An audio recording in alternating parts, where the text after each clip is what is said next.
Hi all, today I'm joined with Alexandrina Council Mayor Keith Parkes and we're just going to do this short interview in regards to the closure of Kalimna Aged Care Facility in High Street, Strathalbyn.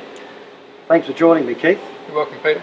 How does the council feel about this, and how long was it since you were informed on the closure of this aged care facility? Well, the council's obviously very disappointed about the way our community is being treated and the lack of information that's been coming out. We heard about this on the 16th of February, but it was on Facebook and on local media days before that, and they'd already started moving people out before we received any official notification. Council has got no control over the facility or what happens to it. However, this is our community and these are our people and our residents. That's what we care about, the way they're being treated and the lack of understanding. These people are in a low dependency, beautifully maintained facility, 24 beds. Across the road at the hospital, they've got a high dependency section. The federal government, in their wisdom, have decided that they will make all aged care facilities to one standard. That means that they've got to bring low dependency up to the same level as high dependency. Now, that might sound all right, but what happens is all these facilities like this, and this is not going to be the only one in Australia, they'll be everywhere because it's a federal decision. It's which one's affecting us, but all these facilities are now going to have to either shut down or upgrade to high dependency. Now, this facility is perfect as a low dependency unit and it can continue to operate low dependency. So what we're asking the government is rethink what you've done. Look at the impact on the communities. Look at what it's costing us as a community, and not just our community, every community with a similar facility.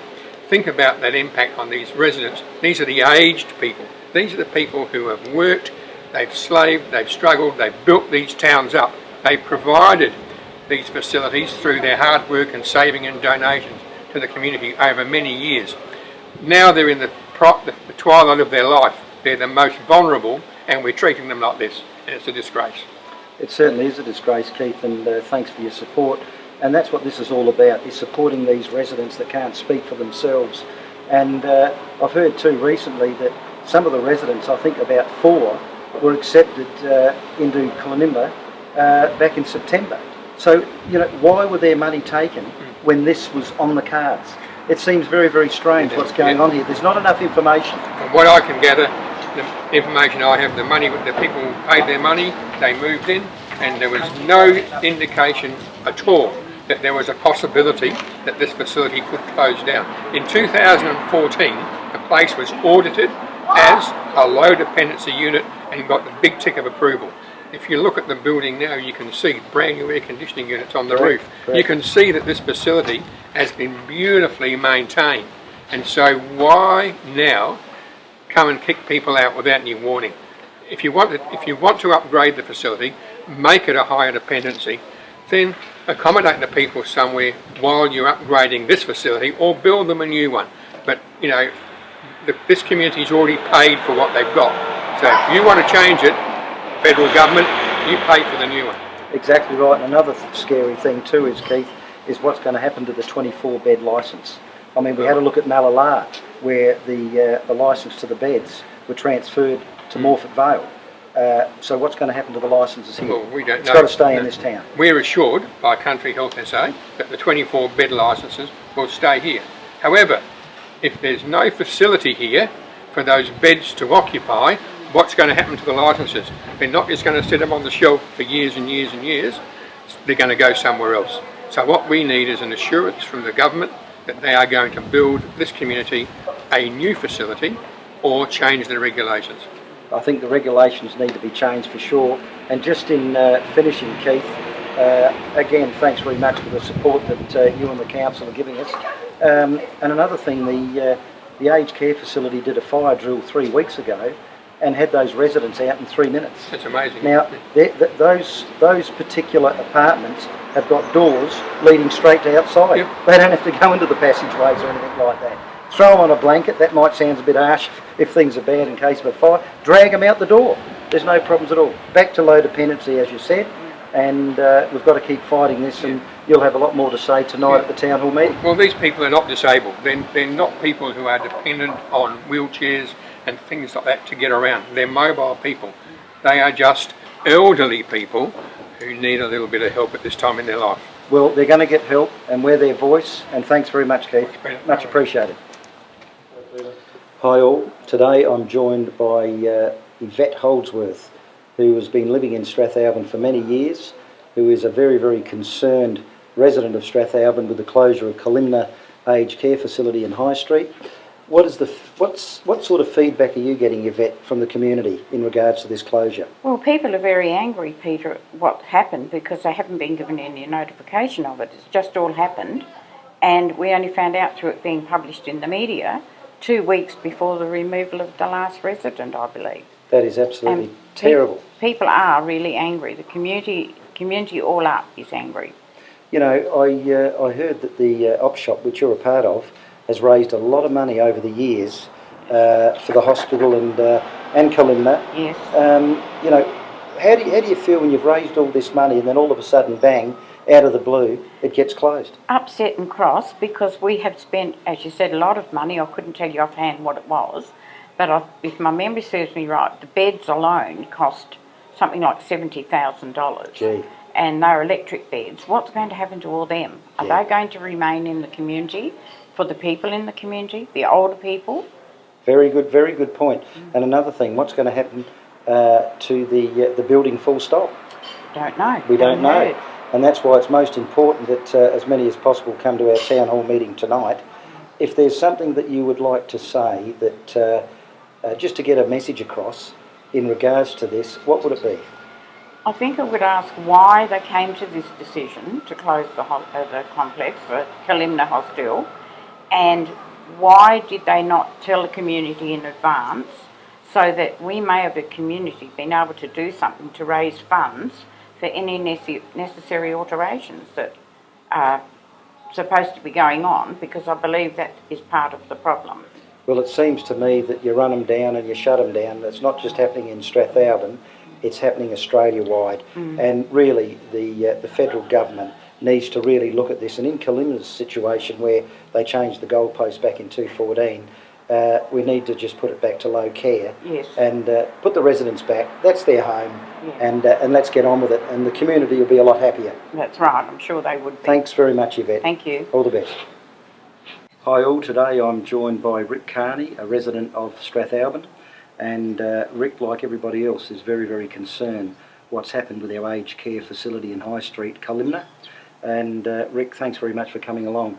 How do you feel about what's happened here with this aged care facility? Well, look, Peter, it's very concerning that we have elderly residents who are in Strathalbyn, their families are here, and now what is going to happen, and it's already happened, is they're being moved out. Now, this is very distressing for the residents, for their families, and the big issue really is the people that we need to look after the most is our elderly. Correct. And our children. And unfortunately, the state government is not doing either. And so all people in Strathalbyn should be concerned about this. I see this as the proverbial thin end of the wedge. This happens, it would appear that SA Country Health has said it's all too hard, we can't do this, when they should be saying, how can we make sure that the residents can stay in Strathalbyn? That is the issue for these residents, but also for the future elderly, because as you know, Peter, going forward in the next 10 years, there are going to be a lot more elderly people who are going to need residential care. Well and truly. And so we need to be fixing the problem we have at the moment with those people that, as I understand it, have been moved out to Onkaparinga, Mount Pleasant, yep, Gamaraka, Westbourne Park. And so what we need to be doing is fixing that problem first on how we get these people back into residential care in Strathalbyn. But going forward, we also need to be planning for all those elderly that are going to need the care. And also, we need to ensure that the hospital remains. Because the concern I have also is, as I said, the proverbial thin end of the wedge. I'm concerned what might or might not happen in terms of our hospital. You made some very good points there, Rick, and I think that the residents would be more than happy with the people that have got together so far and done interviews, knowing that they've got a voice. And if you'd like to make one final comment, Rick, something really poignant that just might hit home to not just the state government, to the federal government as well, because they're involved in this. Is there something you'd like to finish on with? Look, the thing is, we need a result. It's not about process. What we need to be doing for now and in the future is looking after our elderly. That's where the focus needs to be, and that's what we've got to do arising out of tonight's meeting. Absolutely spot on. Rick, thank you very much for this Thank you, interview. Peter. Much appreciated, mate. Hi all. Today I'm lucky enough to be joined by David Ettridge, who was the co-founder of One Nation, actually, many, many years ago, David. Is that correct? Yes, back in 97. 97. Unbelievable. David's come all the way from Aldinga to support our fight in just being a voice for the residents that have been taken away or taken out of Kalimna Aged Care Facility here in Strathalbyn, and these people need all the support they can get. So thank you very much, David, for coming along. No, I'm very happy to come along and add my 2 bobs worth. I think that we're seeing a lot of changes in this country and globally, and I think we should be suspicious about why people do things that make no sense. I mean, why would, in a small community like this that functions well and that needs this kind of facility, why would somebody who doesn't live here decide that you don't need it? And why would they be looking for ways to shut that facility down? And this is where I become very concerned about government. Government are the slaves in the master-slave relationship. The voters are the master and the government are the slaves, but the government gets it the wrong way round. They think they can do whatever they like and treat us like slaves. They make changes we don't ask for, and you have to be suspicious. Is there a developer lurking around the place? Is there a big elder care type group that is trying to take over what is here? That's a very good point, David, because that's some of the questions that are going to come up tonight, and we need answers, because this is what this is all about tonight. People are in the dark. We don't know what's going on, and we need some answers to our questions. So that's a very good point. And the other rather wild and speculative fear that the United Nations might be behind this is also on the table. I read last week that the United Nations is taking over the management of all the prisons in Australia. And you have to ask why. Why would they do that? What has it got to do with a body that exists in New York and is dominated by Muslim countries? Why do they want to control our prisons? And why are we even letting them? Why is it considered by the people we voted for to look after our interests? So what's going on? We need to know why this meeting is even necessary. There shouldn't be a reason why people should come out of their homes in Strathalbyn to defend their right to have a small care facility for older people. And this is something that I think we're going to see a lot of dancing around the issue here tonight. You'll have the bureaucrats and the do-gooder committee members who are behind this, trying to avoid the responsibility and not give direct answers. And I think it'll be a very interesting greeting or meeting between the 2 groups. And I'd like to think that by the end of this evening we'll have some idea what they're up to. But you must never rule out corruption. And even if that corruption is the corruption of our rights as citizens, very good. Or that there's some kind of a dirty little deal going on that we don't know about. And I'm suspicious of people who are in the bureaucracy. They take on a power of their own. They become very arrogant and dominating, and I think we need to bring them to task and let them know where they stand, that they are the slaves in this relationship and they need to be doing what the citizens and voters want. Well, at the end of the day, they work for us. They do. They work for us. They're public servants and they work for us. David, we can't thank you enough for coming along and supporting the residents and supporting the community of Strathalbyn. Thank you very much. That's right. It's a pleasure to be here, Peter. No, great. Thank you. Hi all. I'm lucky enough to be interviewing Claude Delivin. I hope I've got that right, Claude. Yes, you do.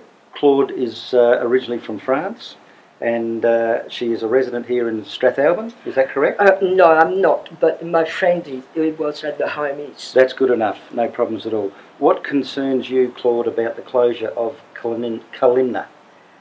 The manner in which it has been handled, that these people from 1 month to the next, they had to be removed from their community to go God knows where. They were lucky they're around still with people they know. But it's a typical politician thing where they did decide at the last minute not to tell anybody and then to go ahead with it. And that's appalling. And I think it's very sad that this sort of thing should still happen today. Well, I think these residents are very lucky to have people like you and Tracy and others that are prepared to come on camera and have your say and support them. If you want to like to make one real point, Claude, what would it be? Open it again and send them home. Thank you very much. I think that's good to finish off with. Thanks very much, Claude. Thank you. Hi all. Today I'm being joined by somebody that's come a long way to fight our cause to try and keep Kalimna Aged Care Facility open here in Strathalbyn, Belita Luongo. Belita, thanks very much for joining me. You're very welcome. How do you feel about all this when you hear this sort of thing? How do you actually feel? I feel it's appalling that anybody would even think of closing an aged care facility like this in Strathalbyn. Those people are so vulnerable at their stage of life. They need peace. They need to have the comfort of knowing that that is their quiet time in life to see their days out and not be tumbled out to wherever and not know where they're going. Could be the beginning of this happening all over Australia, not just here in Strathalbyn, and that is one of the reasons that I'm here and also that I do care about the aged population. It seems to me that the care and the importance seems to be more on animals, trees, than people. And I don't get it. Fair comment. Very fair comment. No, you did it. Absolutely spot on. We get more support if there's a beach whale. And I'm not, saying that we shouldn't be worrying about trees and all the rest of it. But surely human life, our most vulnerable, have got to be protected. And they've been kicked out of their home. Yes, absolutely. And the other point I'd like to make too is the stress that it must be putting on the staff. Oh. I myself have worked in aged care for a short time. I cared for my late mother until she was 95 at home. And I know what it's like. These people need the respect that I'm sure the staff would be giving to these people here at this centre. Well and truly. And that's a very good point, the staff. They're going to be out of a job. What are they going to do?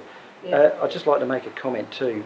Greg Hunt, the Federal Minister for Health, we're going to send you this YouTube video on these people and of the night. Please sit back in your chair at your desk and think about what's going on. You're going to be old one day yourself. So please, Greg Hunt, rethink this, and so does the state government here in South Australia. You're all in on it. Please rethink this. Yes, well on that, I actually did phone Greg Hunt's office. Yes. And when I did so, I was told that I had to talk to the people in Wyatt's. Right, I don't know. Yeah, so I got put through to that office, and then they told me I had to then do an email, which I did. Good on you, Belita. And I haven't heard anything, obviously. No, well, that's not good enough. But look, Belita, thank you very much. Thanks for coming up from Adelaide. Really appreciate it, and you're a good woman. Thank you very much. You're a good man, Peter. Hi all. Today I've been joined by Brian Neville from Bulls Creek. Brian has spent a lot of time in Strathalbyn, done his schooling, and Brian is another one that is very, very concerned about the closure of Kalimna Aged Care Facility here in Strathalbyn. So Brian, if you can just give us your take on it all, mate, what do you think? Well, like most other people that I've spoken to, it's disgusting. And to think that they're doing this to the pioneers of the country, the area, built the economy here. And I think what well, they're basically doing this government's doing to everybody. Look at what they've done to the veterans with the repat, and it just seems to be going on and on and on. All the country hospitals being run down, facilities, and it just seems to be a socialist way of doing things. You've made the point about running them down. That's correct. It's run them down and shut them down. Yeah. And I think it's we the people that can make a big difference here if we keep fighting, stop being apathetic, join together, unite, and just tell them that we're not happy with this. So, Brian, would you like to finish off with something? What's your main point that you'd like to make? Oh, I just think that if you're, well, we are a part of nature, but anything to do with nature, they care more about than what they do about the people that they're supposed to be serving. Well, there's one thing the residents can sit back tonight and just know that there is a fight on here in Strathalbyn tonight at the Town Hall, and we're fighting for them. So thank you very much, Brian. Thanks, Peter. Hi all, today I'm lucky enough to be interviewing Tracy Maxwell. Tracy, welcome. Thank you, Pete. Tracy, as we know, Kalimna Aged Care Facility is closed down in High Street here in Strathalbyn, and the community is very, very upset. How do you feel about this? I'm actually really shocked that I think that this has been something that has been known for quite some time. I think that they've actually kept it a secret and not allowed us as a community to know about it. I feel for the residents that are in there. We need to stand up as a community and keep this happening. I feel that the Kalimna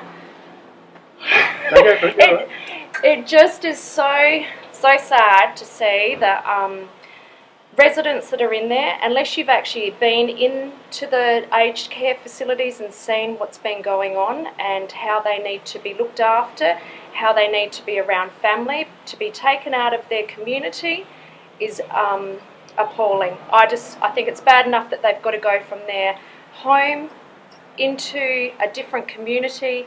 It's something that I feel very passionate about, with having to stand up and say... Tracy, a lot of people feel the same way, and we really appreciate coming on camera. It's not easy, and voicing your opinion. And we're the voice of these residents. We are. They're sitting in another home that they don't want to be. Yep. We're their voice. We're going to stick up for them. We're going to fight. And believe me, they're going to have one hell of a fight. So thank you very much, Tracy.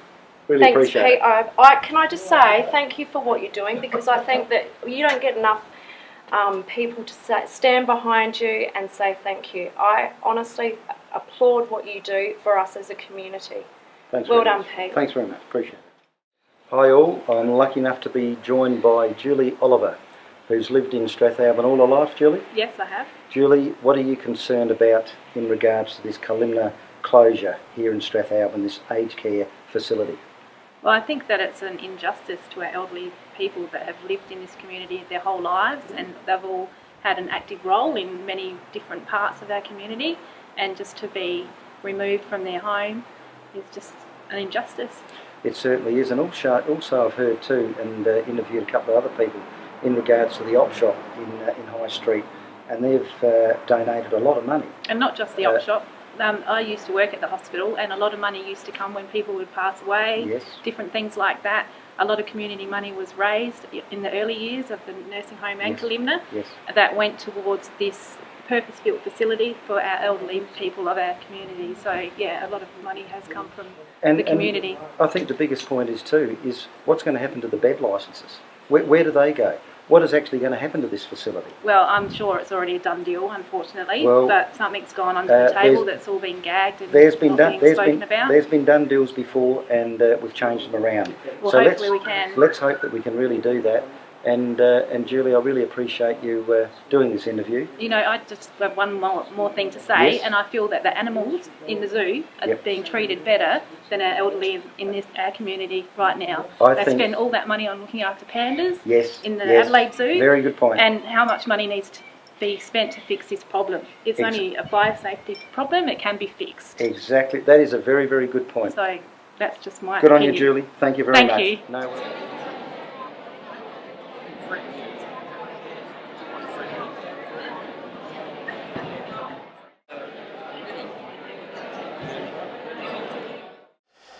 We've got Janet Jones from the Southern Argus here, Ian Osterman from the Mount Barker Courier. We got anybody from Victor the Times? Anybody from the Victor Times here? No? No worries. Deputy Mayor Ben Brazzolotto, Councillor Ann Walford. Have I missed anybody here? Anybody else of importance? Michael Scott. Good on you, Michael. No worries at all. It's a little bit of a shame that we've got to come together when there's trouble in the town. And there's real trouble in the town, isn't there? We've got our beloved Kalimna Aged Care Facility closed down, which is absolutely terrible, and I'm sure there's a lot of questions here tonight, and hopefully you might get some answers. But I'd like to welcome Keith Parkes, the Mayor of the Alexandrina Council, Stephen Wade, Shadow Health Minister. Thanks very much, Stephen. Adrian Pederick, Member for Hammond. Thanks very much, Adrian. John Darley from the Legislative Council, the Nick Xenophon team. And Debbie Martin, who's the Regional Director of Community Health SA for Fleurieu and Barossa Valley. We got through that all right. Just before we start, when you make your questions or make your point, I know that you'll all be very kind to these people. It's good that they've come along, and we want to try and finish by 9 o'clock, and we want all of you to have your say, because this is very, very important, because your voice is for these residents that can't speak. So your voice is most important. And I want to thank Keith Parkes, the Mayor. When I rang him about getting this town hall, Keith didn't hesitate. He said, the town hall is for the community, go for it. And I really thank you very much for that, Keith.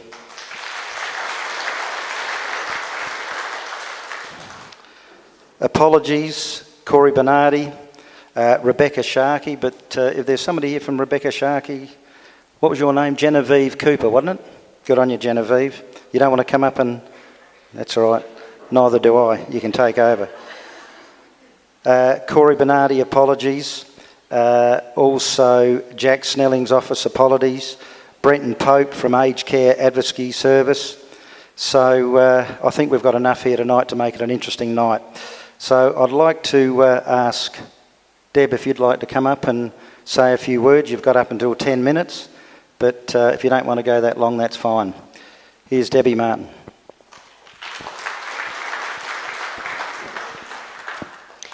Thank you, and it's good to be here and to see the hall packed and the commitment of the community to their local health facilities.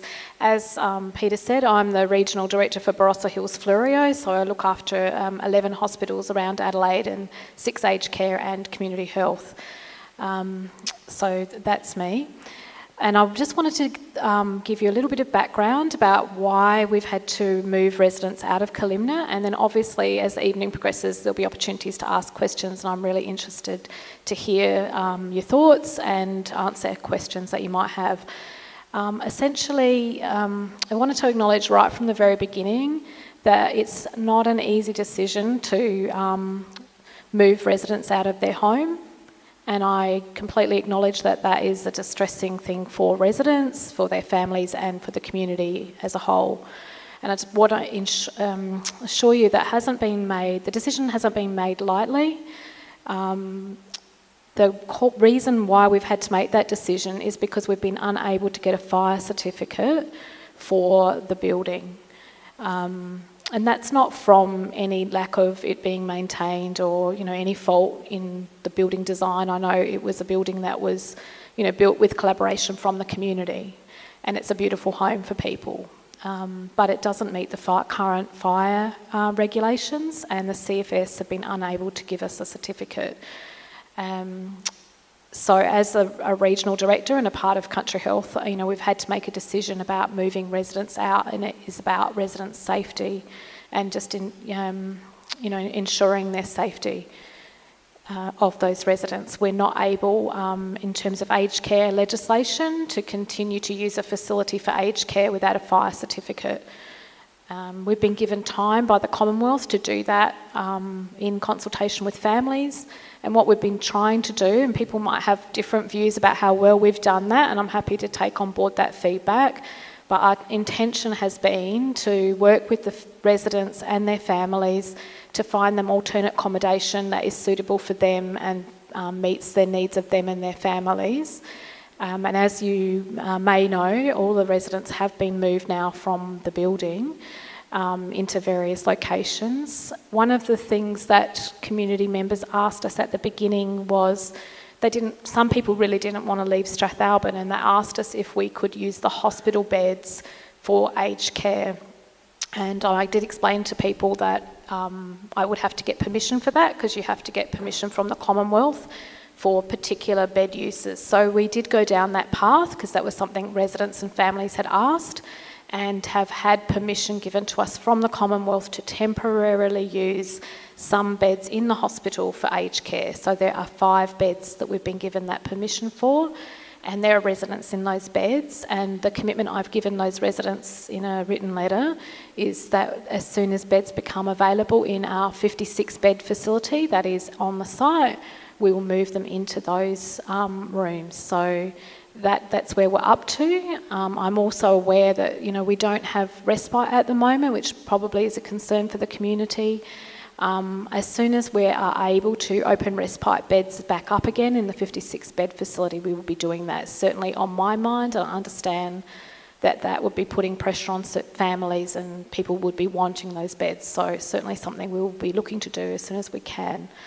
The next steps for us with the building, Kalimna, is that we don't have any firm plans about what we would do with the building in the future. The building is actually the Health Advisory Council, so I'm not sure if people know about Health Advisory Councils, but right across country we have Health Advisory Councils, and they are made up of citizens, and representatives from the local Member of Parliament sit on them as well, and the local government. And that group of people will be discussing what will happen with Kalimna into the future, and there will certainly be a process of consultation. So I'm really interested to hear from people tonight your thoughts about what you'd like to see happen into the future with the building.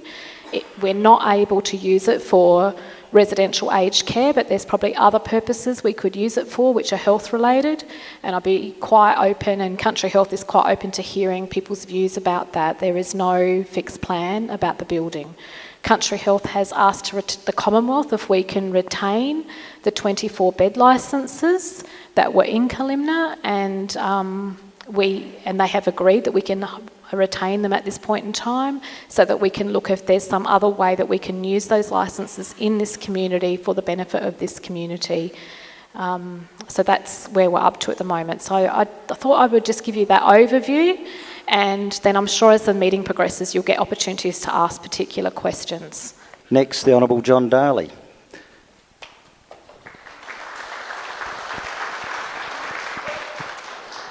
Thank you, Peter, and thank you for the invitation to attend tonight. I only became aware of the situation in Strathalbyn about 2 weeks ago, and what I'd like to say is that, look, we may not be able to do much about the past, but you can certainly do something about influencing decisions in the future. I suggested to Peter that when we come to question time, and questions can come to any one of us on the panel, if there are any questions that haven't been answered by the end of the evening, Peter's going to have those collated, and I spoke to Stephen Wade about this, that we've agreed that I'll collate those questions and present them to Jack Snelling, the Minister of Health. I saw Jack Snelling on Thursday afternoon, and he's quite happy to do that. So with that, I'll hand over to the next speaker. Thanks very much, John. I think it's important to know too, this is not just the state government, this is federal as well. Righto, Adrian, you're next. Good on you, mate. Thanks, Peter, and I recognise all my parliamentary colleagues and all the members of Council, Mayor Keith Parkes. Whenever I'm in this hall, it's always full of passion, and it's good to see a good passionate crowd here tonight. Now, as you're probably aware, I don't exactly represent the main centre of Strathalbyn. It's Isabel Redmond's electorate, but I certainly represent a lot of people that are affected by what's happening out at Kalimna.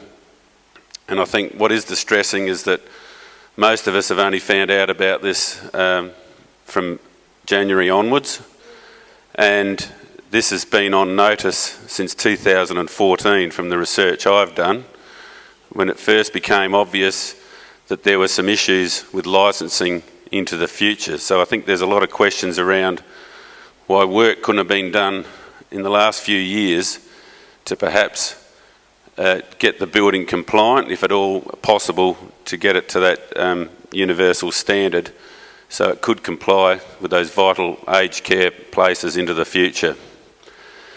Sadly, we're all ageing, and it's a demand that we're going to see grow into the future, and aged care is going to be one of our biggest industries. It is quite a growth industry at the moment. I know in Murray Bridge, Resthaven are building another facility next to their major facility there for residential aged care. What I understand is Kalimna is on state government land, but a lot of community money, a lot of donations and bequests went into building the building. So that is the tragedy, that essentially the citizens, apart from paying tax so that they could own the land that the building stands on, paid directly to have that building put there for that hostile aged care accommodation. So we need to work through the processes of what we do moving forward, seeing we've had such little notice coming to where we are now. It is a tragedy that people have been asked to move out at pretty short notice, and it's very upsetting for older people when they move out of somewhere that once they get the hang of it, and my father was in aged care for quite a few years, they believe that's their home. And that's what people need to understand in bureaucracies and ministers offices. We need to look after our older people because, as I said, we are becoming an older population day by day, and what we must need to do into the future, apart from looking at what we can do with Kalimna as far as replacement facilities, we need to make sure we retain those licensed bed numbers and obviously try and get some more into the future, because you look at the demand figures, Strathalbyn's not unlike anywhere else. The demand is going to grow and the need is going to grow, and there'll certainly be opportunity for private providers to provide some of that need as well. So we need to make sure that we get better outcomes into the future and not have the distress that we've seen leading to this point. I'll let Stephen Wade talk about his conversations with our federal counterparts because he's done a lot of the work there as far as the shadow responsibilities, but certainly Isabel Redmond has been active on this issue, and I knew she couldn't get here tonight. She had another function, so I was very keen to get here and get the interaction with the audience and see where we go from here. I'm very interested and very keen to get a positive outcome into the future. Thank you.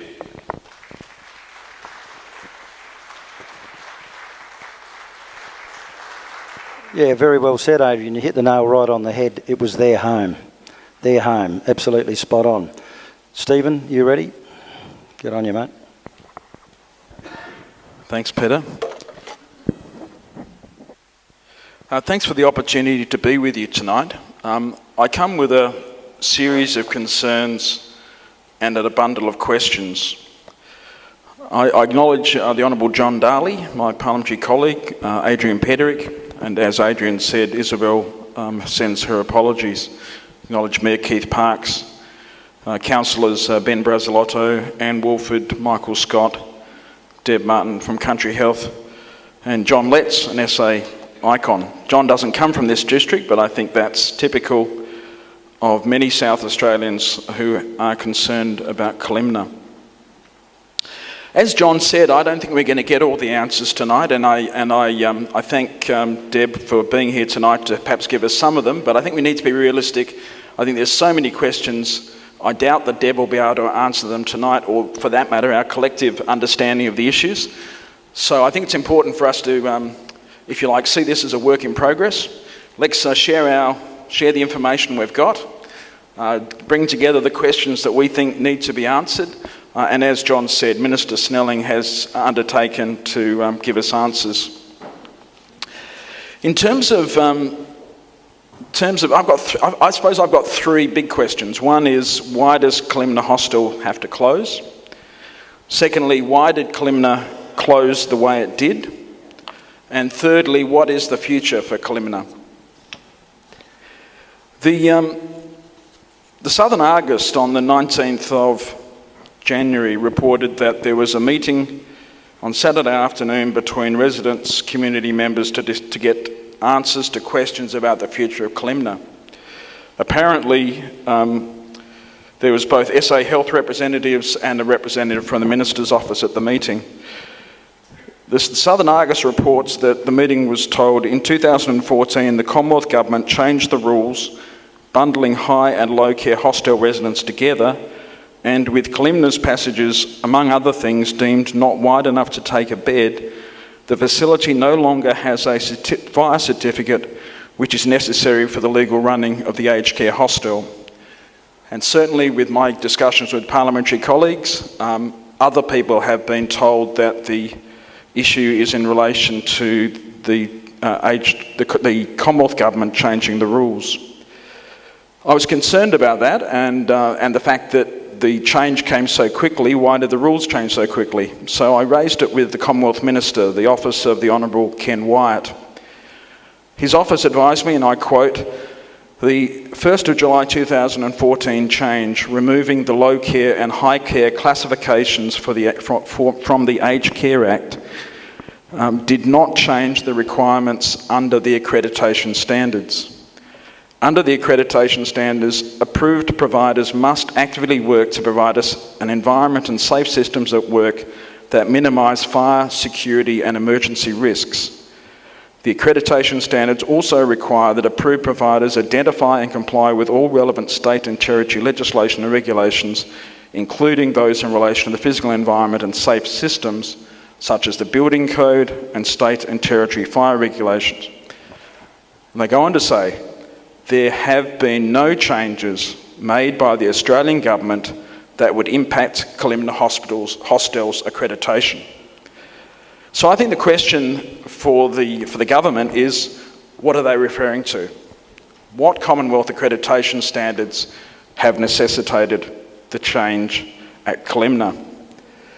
The second issue that we're given in relation to the closure of Kalimna is about fire safety. The comment I've already given you from the Commonwealth Minister's office says that the Commonwealth expects that facilities will comply with fire safety standards. The advice I was given from the Commonwealth Minister was that fire safety regulations are set and enforced by state and territory governments and local authorities. Regulation and enforcement of the standards are the responsibility of state and territory governments. So I think one of the questions that I've got coming into this meeting is, what issues did the CFS fire report raise, and why were those issues relevant? Why did those issues arise on the 12th of January 2017 when the Commonwealth accreditation for Kalimna doesn't expire till August 2017? The second issue that I highlighted for you is I'd raise the question in why did Kalimna close the way it did? We're meeting here tonight only 5 weeks after it was publicly known that Kalimna was going to close. My understanding is that we learnt of this on the 12th of January. The Aged Care Act, my colleague Adrian Pederick very rightly highlighted the principles of aged care, and one of them is that this is people's homes. And the Aged Care Act makes it very clear that, and also in terms of the Users' Rights Principles 2014, providers are required to provide security of tenure to care recipients, ensuring their place in the service. And this means that the aged care home cannot ask or require a care recipient to leave the home except under prescribed circumstances. Interestingly, one of those circumstances is if the facility is closing.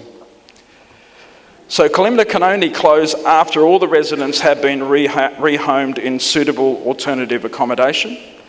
I'm interested in the advice that we're given that the Commonwealth's happy for a halfway house in terms of residents being accommodated in the nursing home in the short term. But I think we need to, as Adrian Pedrick said, this is people's home. People have a right under the Act to security of tenure.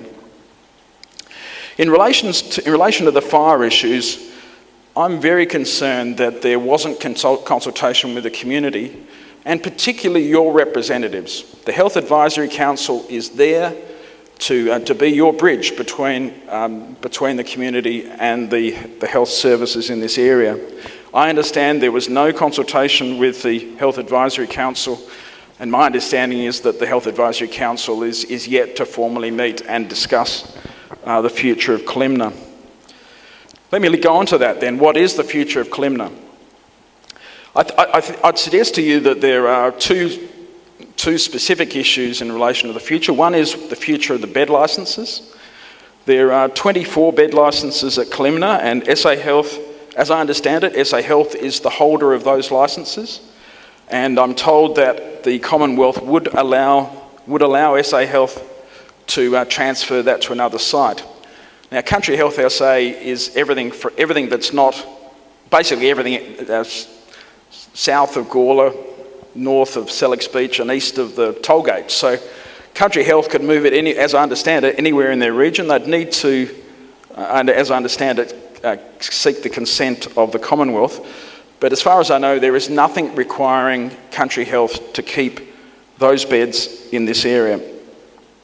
Also, the government could sell them. These are questions that need to be answered. What is the government intending to do with those licences? It's already been raised, the issue of the future of the building. My understanding is that it's a community asset that was built in the early 1980s with community money. I'm glad to hear the assurances from Ms Martin tonight that the HAC will be involved in the future of the building. It just raises a question, why weren't they involved in the closure of the building? In terms of residential aged care, I think it's one of the questions that I bring to the meeting was what will this region need going forward? I'm told that following the closure of Kalimna, there will be 2 aged care services in Strathalbyn. Not sure, on one count it's 2, on one count it's 3, but I'm told there's 103 operational residential care places in Strathalbyn after the closure of Kalimna. In terms of the region's needs, I'm relying on, I think it was an article in the Southern Argus, but certainly one of the local papers, that was reporting that there was an expected increase in members of the community over the age of 80 of 50% in the next 10 years and 100% in the next 20 years. And if I can declare a self-interest, in 20 years I might well be looking for residential aged care. In terms of, but let's think about where we are today. I'm advised that Strathalbyn is located within the aged care planning region SA3, which is Fleurieu and the Kangaroo Island. And I'm advised that SA3 is currently classified by the Commonwealth as Category 1. In other words, it's the highest need for residential places. This is not an area of excess places. I believe that we should be coming to this discussion with, if it's not going to be Kalimna, what is it going to be? In conclusion, as I said at the beginning, I don't think that we should be expecting that we'll leave this hall tonight with all our questions answered. I believe that the community needs more information and they need to be fully engaged in the decisions. After all, it's your care and it's your future. Thanks for the opportunity to share with you tonight.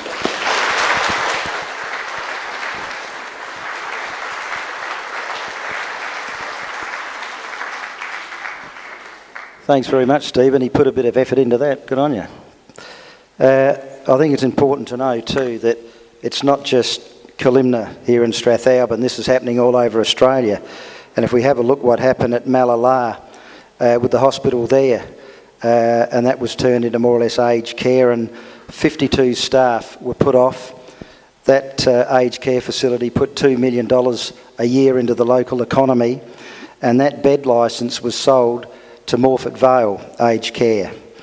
And now that facility, allegedly, is home for 457 visas, working visas from Vanuatu, and these people are working on a tomato farm north of Two Wells. So we've got to look very, very closely at what's going on here. I've just got a letter here from Senator Malcolm Roberts from One Nation in Queensland, and Senator Roberts said, as Senator, I believe the fabric of rural communities and keeping jobs in rural communities is very important. I travel Queensland rural areas extensively and have had a high regard for the commitment and friendships that hold our society together, especially in small communities. I am disappointed and annoyed that the South Australian State Government cannot support the staff, and he's got 15 residents, but 24 residents of Kalimna Aged Care Facility in Strathalbyn. Our country was made up of people who stick with family and friends in tough times. I too want to add my voice with yours to say, let's look after our older residents after the many years they have worked in their jobs and brought up families and added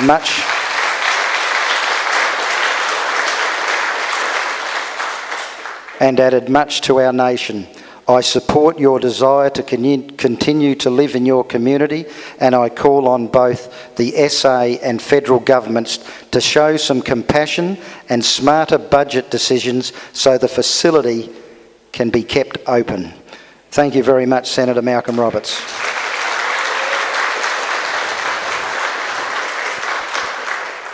Your turn, Keith. Thanks, Peter. I think what we've already heard pretty well covers most of it.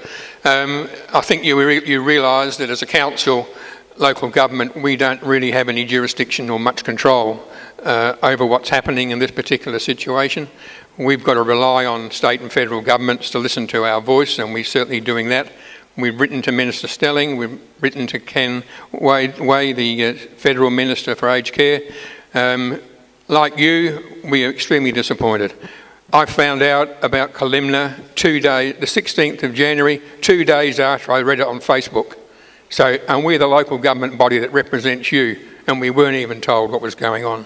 I'd like to know, one of the questions I would like to know is why they were still admitting people in September.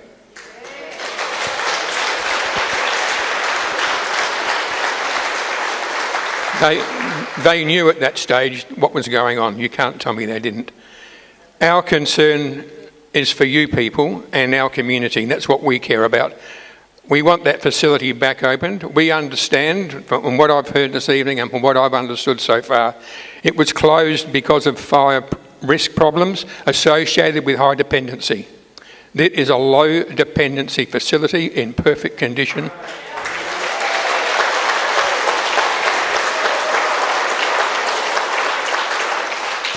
And these people, as Peter touched on, these people are our residents. They're our communities. They're our mums and dads. They've worked here all their lives. This is where they were brought up. This is where their friends are. They don't want to go to Woodside or the Barossa Valley to live. They want to walk out into the street with their friends. So our question to the federal government is, okay, you've made a mistake, or have you made a mistake? Are you doing this for some reason that we don't know? Are you not telling us?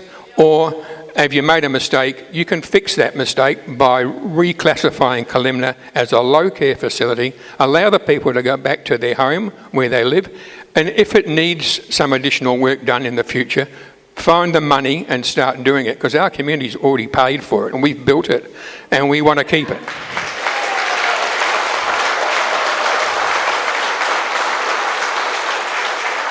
So I can assure you we'll keep fighting, we'll keep pushing. That's all we care about, is getting that back up. We acknowledge from our statistics and studies that we've done, looking at our population growth, a lot of young people coming to live in Strathalbyn because it's a beautiful place, but also it's a great place to retire and spend your last years. So we expect by 2036 we'll require at least 60 more beds for aged care above what we currently have. So that's not just the 24 that we're going to lose. It's another 60 on top of that. And I'm concerned, as the others have said tonight, what's going to happen to those 24 bed licences, because there's an intent that we keep them here for the time being. No, but not definitely. There's no suggestion where they're going to put those bed licences. So as soon as they've been sitting here for a while doing nothing, they'll disappear. You can guarantee it. They're going to go somewhere else where they wanted. They'll probably get money for it. So again, all I can do is assure you wholeheartedly that our council is 100% behind this community. It always has been and it always will be, and we'll support you in this crisis like we've done in many others. And thanks for coming this evening.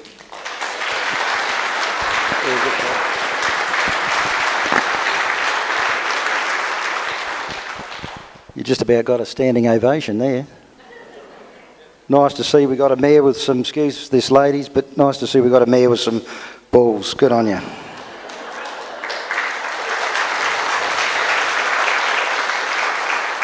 Just a little bit more information. A public hospital down the southeast Kingston. The roof was badly leaking.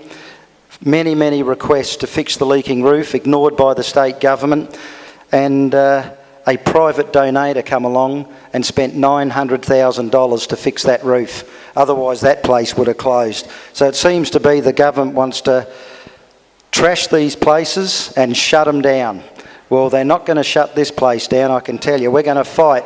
And you people here have got to realise how powerful you are as individuals, because I'm a great believer in people power. Get on the phone, email Greg Hunt's office in a nice manner, Jack Snelling's office, every one of you tomorrow, do it, because believe me, they don't like it. So we're going to open up for Q&A in a minute. And where's young Brian? You're going to lose a bit of weight, mate. Get up here. You got that down here, mate? Best to go up the middle, Brian. Righto, who's got their hand? This lady here, Brian? Yep. My name is Ruth Anderson. I'm a resident ratepayer of Strathalbyn. I have a certificate for in community services and health, and I formerly managed a disability centre which also had respite beds for aged care clients on the weekends. I'm here tonight to advocate for and speak on behalf of my neighbour, Mrs Nell Endersby, who is 93 years of age. Nell's husband was a councillor for the ward of Finnis and was a council representative on the hospital board at the inception of Kalimna back in 1978, and she still has the brochure which outlined the plans back then. And it clearly states entry to the hospital units will be available to persons who are unable to properly care for themselves in their own home and who need some small assistance to enable them to enjoy life without the problems associated with caring for a large home or preparing meals. Assistance also will be provided if needed for bathing, dressing and preparation of medication. Nell remembers that a steering committee was set up, and this community and the outlying ones within the council area, Malang, Langhorns Creek, Finnis and even Meadows back then, were enthusiastically involved with fundraising for Kalimna to get off the ground. And she remembers that a giant thermometer was placed outside the post office to show the extent of the fundraising. The secretary of the hospital secured an option to purchase a house and 3 blocks of land for $50,000 with a view to establishing a home for the aged and disabled. And a grant was obtained from the Department of Social Security back then in 1980 of $245,000, which enabled a building committee to be formed to help plan what the residents of this town needed. It was agreed upon the hostel type accommodation, as well as independent living units on the adjoining blocks. Nell is upset because she had hoped to become a resident of Kalimna one day, having worked so hard with the community for its inception all those years ago. She is upset at the lack of community consultation before the decision was made to close the facility and the way the stakeholders have been ridden over roughshod by the government. These stakeholders have been ratepayers and taxpayers, and the government should listen to the people who have developed this beautiful community and fundraise the money to make Strathalbyn the town that it is. Mrs Endersby would like to know, and I think some of these problems have been addressed, what happens to the land and the building which community funds help to purchase, as well as many of the furnishings which are now in those facilities, including the new beds. And what guarantee is there that the 24 bed licences will remain in this town? With an increasing ageing population, Nell thinks it's ludicrous that we're losing the thing we need most, the aged care facilities. We read in the paper today that Resthaven offices are providing services for the aged in Strathalbyn to help them stay in their own homes. But if the government is closing Kalimna because of its concern about the fire access and safety standards, we wonder who will do the risk assessments in the residents' own homes to make sure that they meet the same standards, and who will be there to get them out of their home if a fire occurs.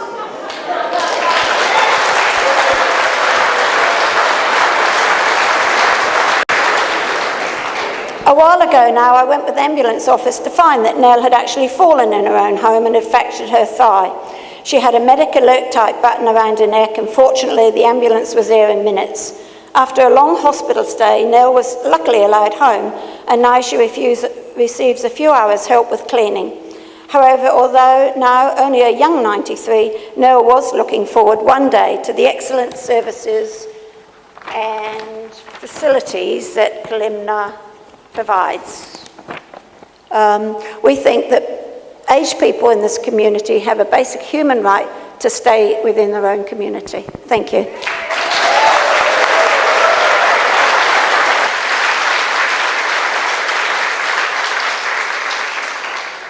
Very, very well said. And it's an amazing thing with Kalimna too. The individual rooms have got door access straight outside.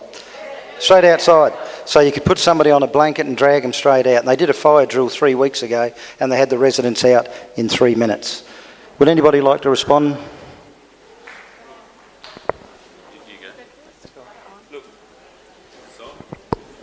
Can't make it work. That's it. No, you're right. There we go.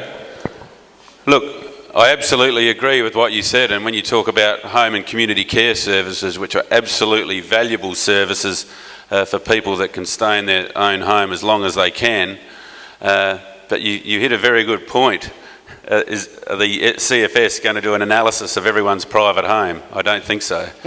And what Peter just said, you know, they did a fire drill and had everyone out in a few minutes out of Kalimna because they all had access straight outside. And I'm only repeating what I said before, but the simple fact that you've essentially paid twice for this facility because your taxes paid for the land and then your donations and fundraising and bequests paid for the facility.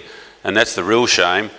And the state government have left you all in the dark for almost 3 years, or essentially 3 years since 2014 when this came onto the agenda.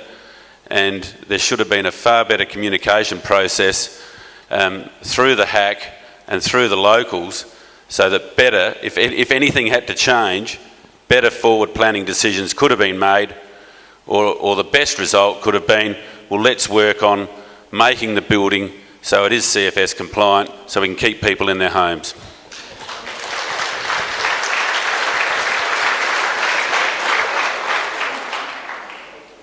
I just want to. Is that better? Yep. I just want to say thank you for sharing that story. And I, was listening to all the work that has been put into building Kalimna, and I have been told about that before, and I understand there's a history book as well that documents all of that. And I think it is a real thing about country communities that people do pitch in and build things and create things for their community. And I think that I would like to assure people that we do understand that, like that is understood by Country Health, and that the facilities are held in trust by the Health Advisory Council.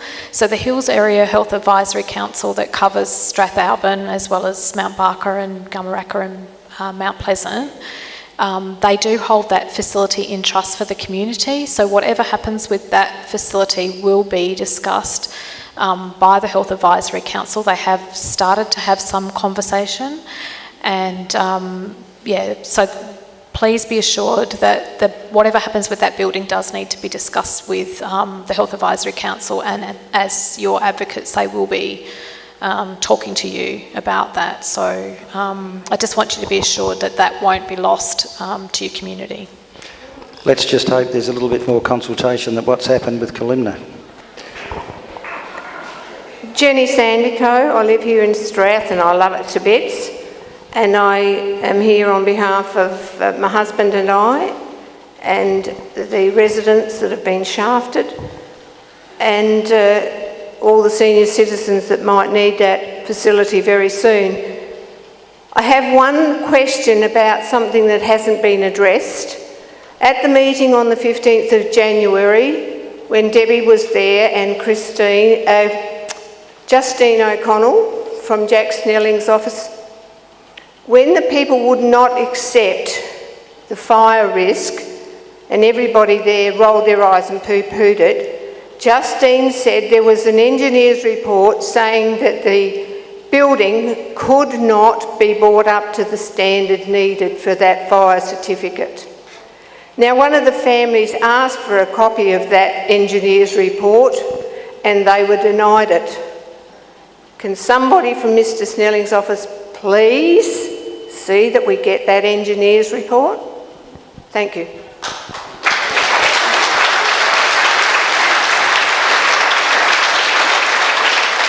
Very, very good question. Very good question. Who else has got their hand up? Alex. Hi, I've come all the way from Birdwood to support this.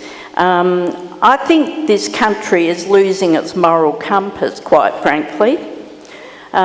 This sort of thing really bothers me a lot. And there's a couple of things that don't seem to add up. Like the Mayor said, why can't this be kept as a low care facility if the corridors are wide enough for, say, a wheelchair but not a bed? It just doesn't add up why it can't be kept. So the next thing I thought of, it's got to be a funding issue. Is the state so broke that now the elderly care facilities are going to be targeted for closure? Are these poor people that have been chucked out of their home then going to be relocated to places like Mount Pleasant, Gamaraka, the Barossa Valley? I mean, surely not. I just cannot envisage that a government would be so cold-hearted as to do something like that. And quite frankly, like Peter said, there is something going on in this country where our communities are being undermined. And even in our own district over where I am, we are currently fighting to save our ward representation. And we're really up against it. So I just feel for the people of Strathalbyn, and I sincerely hope that those old people are not going to be sent away, kilometres away from their friends and family, because that would just be outrageous. Alex, some have already gone to Gamaraka. Can I just say that there are waiting lists over that way already for elderly people who live over where I live. There are waiting lists for Gamaraka and Mount Pleasant, and if people start getting shifted all around the place, it's going to put a real burden on the people who already live in the other communities where they won't have anywhere to go. Well, as I said, they've already gone, some have already gone to Gamaraka, Mount Pleasant, Westbourne Park, and it's disgusting. Anybody else? Meningie? Yeah, terrible. Here's your opportunity. I think we need to have as many questions as possible for the residents. Brian Wakefield from Malang. First of all, I'd like to ask the Liberal government, would they be more open and more honest with the people than what Jack Snelling is? You can see what's happening to the Royal Adelaide Hospital. It's gone to the repat. I've been in a lot of protests down there about the repat and the way it was done. I don't have any faith in the Labor government as far as health. And secondly, I'd like to ask the Mayor, can we get a councillor on the advisory board so we're informed of what's happening? Good question. Keith? Sorry, Stephen. Yeah, thanks for that question. In terms of the Liberal Party's plans to engage communities in their own healthcare, we've already announced, this is about 2 weeks ago I think, Adrian, that we were going to introduce board governance. Whether or Labor government abolished health boards in about 2007, 2008. Currently there is one health board for the whole of country South Australia. As I said earlier, basically if you're about Gawler or north, Sellex Beach and south, or east of the toll gate, your country South Australia, and that whole region is run without a board. Under our policy, there would be between 3 and 6 regions, and they'd appoint their own CEOs and manage their own budgets, and they would develop networks of consultation within their regions. We believe that's vital, not just to engage the communities, but we think it's vital in terms of engaging clinicians. The longer I am in health, the more I realise that the best solutions to local health issues are when clinicians and communities work together to develop those solutions. In terms of, I suppose the gentleman was referring to almost the ethos of government about honesty and engagement. I can give you a personal commitment that I won't make promises like never ever close the repat and then close it. But what they say is I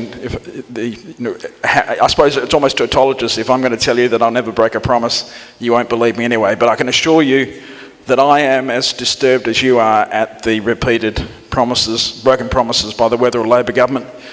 And you mentioned the repat. Yesterday was the 75th anniversary of the admission of the first patients at the Repatriation General Hospital, then was called Adelaide Military Hospital 105. And over 75 years it's developed as a great centre for both veterans and ageing health.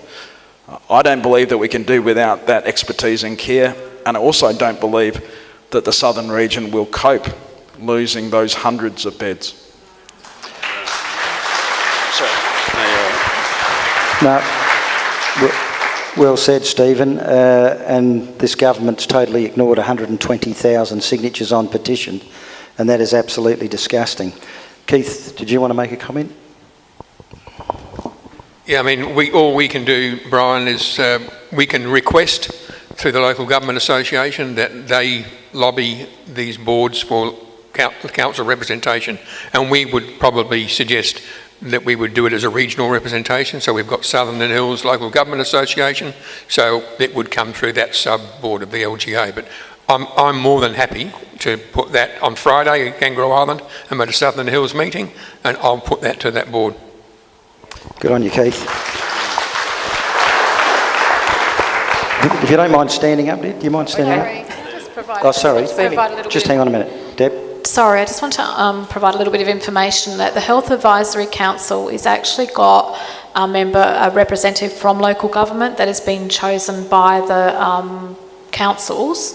The current member is from the Mount Barker, the Hills area, but we've had members before from Strath. Also, the local member of parliament gets to nominate somebody to sit on the Health Advisory Council. So we do have somebody who's representing, I think Mark Goldsworthy was the person that nominated, but I think they take it, I don't know how you work it out, but essentially we get a nomination from the group. And there's also then local members, so there are 2 members currently who live in this community who are on the Health Advisory Council from Strath, and there are currently 2 vacancies. So if people are interested in participating in the local Health Advisory Committee, then by all means please let me know at some point in time and I can talk to you about how you would go about nominating. Thanks very much. Yes, dear. My name is Rhonda. I have lived in this community for 45 years. A lot of people around here I see whom I've grown up with during that time, and being the older generation going into the late 70s, 80s, and you'd be surprised the number of people who live in this community 90 years plus.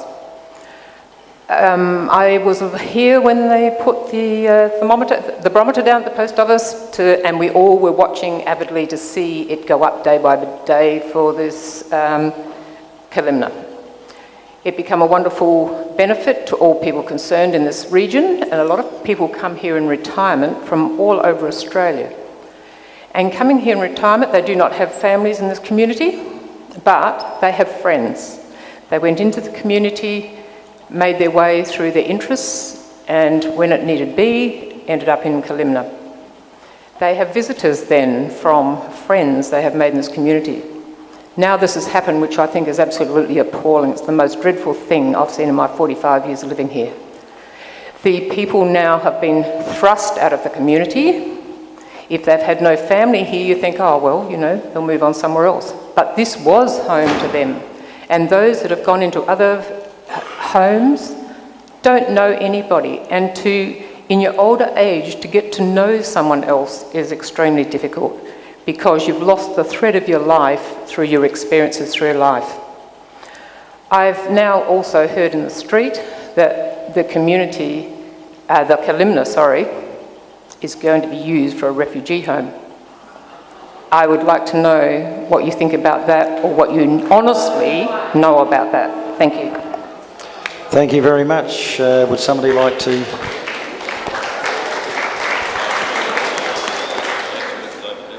Deb? There are no plans at all for anybody to be using Kalimna at this point in time. No decision has been made whatsoever. There have been different community groups have approached us and said they'd be interested. I'm not aware of any refugee communities asking to use the facility, so that hasn't happened as far as I'm aware. But there have been different community groups who've put forward that they might like to use Kalimna for different purposes. All of the people that have contacted us saying they will be interested in that have been told that at this point in time we want to have more conversation with the Health Advisory Council and the community, and we'll just keep their interest on record, but we haven't made any. That's all we've said to every person that has contacted us.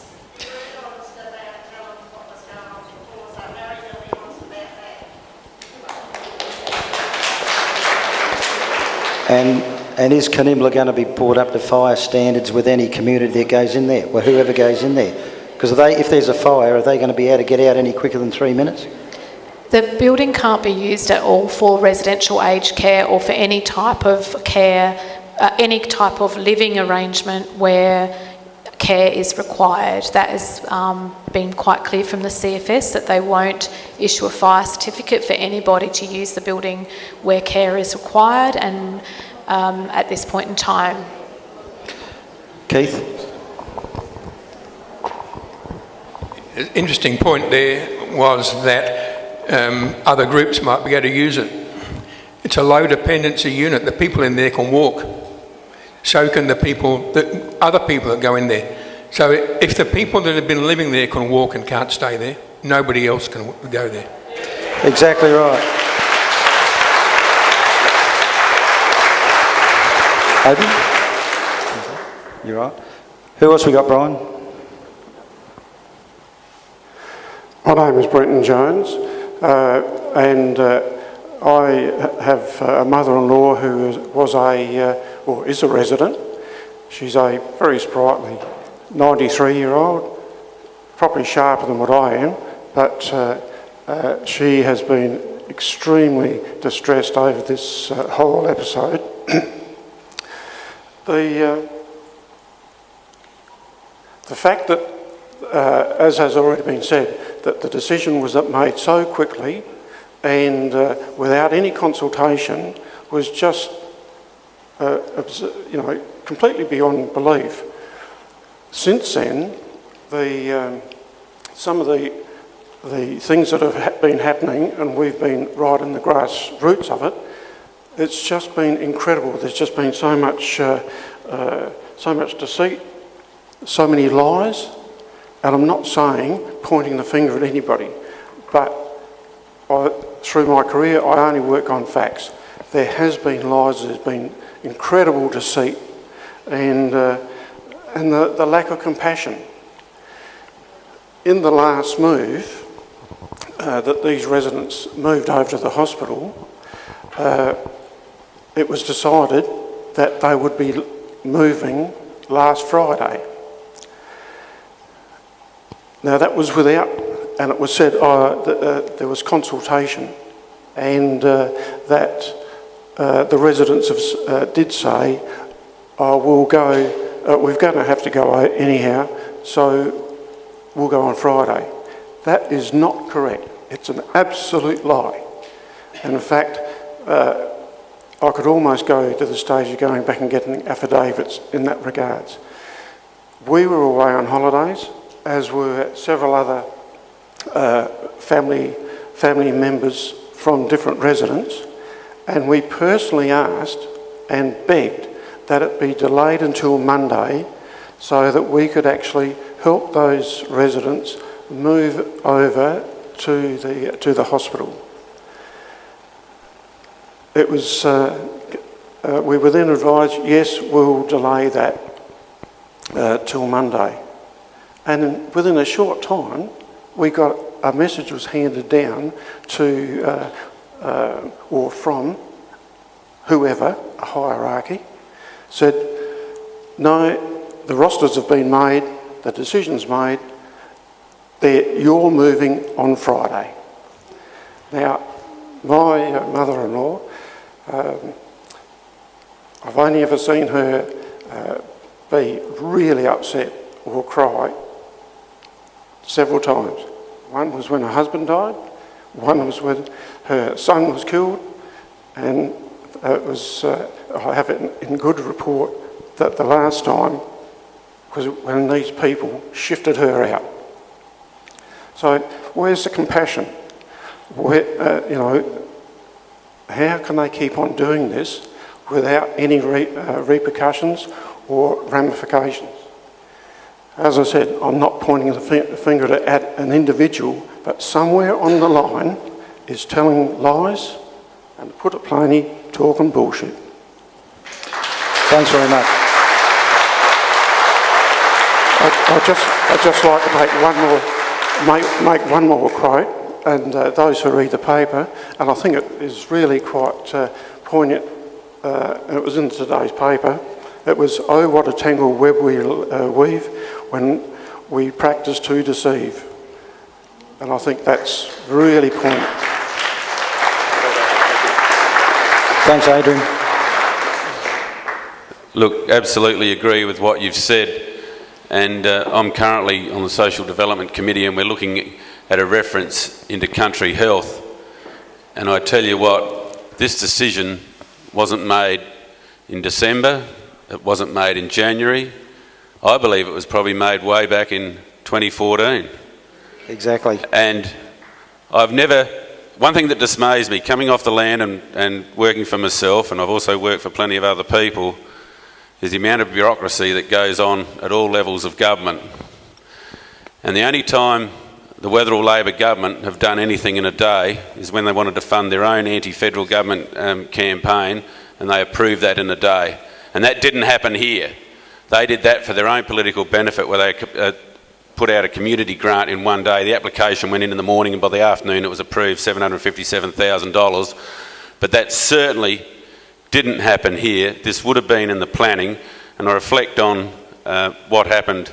There's some issues over at Taylor Bend. I know it's not here, but in recruiting doctors. And Country Health were that slow in putting the ads into the paper that the cut-off date for the application was wrong, because that was the day before the paper was printed, before you had to apply for the job. So they didn't do this in 5 minutes. This had been well thought out, and it's a disgrace to this community.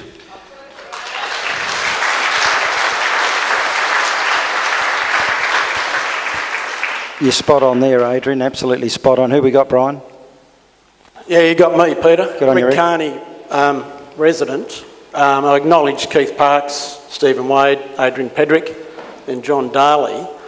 Look, nothing surprises me about what's happened, unfortunately. It's indicative of, in my view, the Wetherill government. And we've heard some very good points from people up on the stage. But as also been pointed out, we're dealing with people's lives. There's this gentleman over here said his mother-in-law. And this is where governments just fail so badly. You know, governments need to remember they work for us. We employ them, we pay them. The way they actually behave,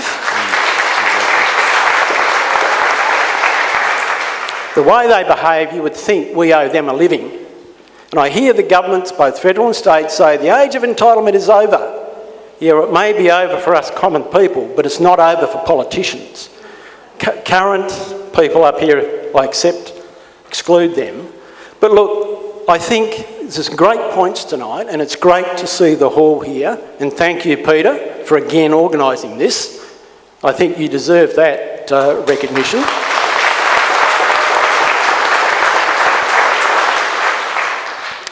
But I think our focus as a community needs to be on, one, how do we return those people that have been so uncompassionately shifted to who knows where? So how do we get them back into their community, to their friends and family? I think that's our first priority. And I don't have the answers for that. Maybe someone on stage may have, I don't know. The second thing I think we need as a community to focus on is how do we stop this happening in the future? Exactly. Because I'll state the obvious, but sometimes you need to. This is going to happen again unless we stand up and stop it.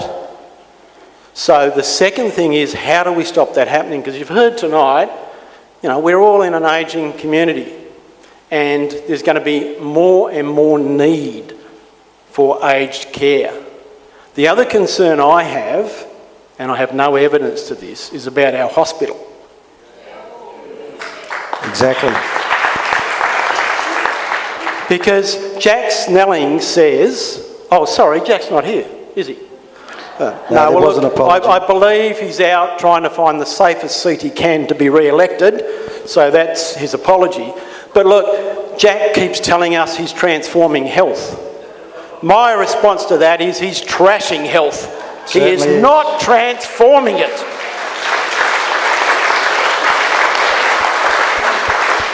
And why is he not transforming it? Because he's not thinking about the people. Right? He's thinking about cost. Exactly right. All they're caring about is how to reduce costs. Don't worry about the effect on people's lives, the common people out here.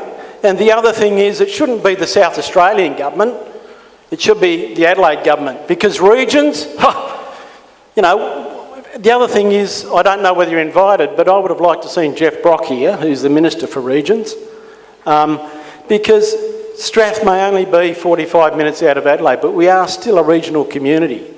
And the thing I've seen over the years is regions are being left behind. And we shouldn't be. So to sum up quickly, I think we need to focus on how do we stop any more residents being moved? How do we get those that have been moved back in to their community, to the people they know and love? And then how do we stop this happening again? And if anyone up on stage has got the answer, thank you. But I think that needs to be the focus. My final comment is this. We all have busy lives. We know that, including me. And it's great to see everyone here tonight. But can I say, when we go out tonight, don't forget this is an ongoing issue and we need to do something about it. The same as we did with the development that was being mooted outside of town. We stopped that, and I acknowledge the council who stood up and said no, and the minister said no. So not unlike that, do we need a petition? Great, let's do it. But we need to stop this happening again. Thanks, Rick. Look, just on that, apart from the engineers' report, I think we need to also have a look at the CFS report as well, and I'm a member of the CFS and I think they do great work. But somewhere in society, and not just with these reports that get made, by these organisations, we become so risk averse, the next thing, you won't even be allowed to stay home and wrap yourself in cotton wool so you don't get hurt. Because the lady down here before made a very good comment, they are not going to inspect everyone's home with home and community care.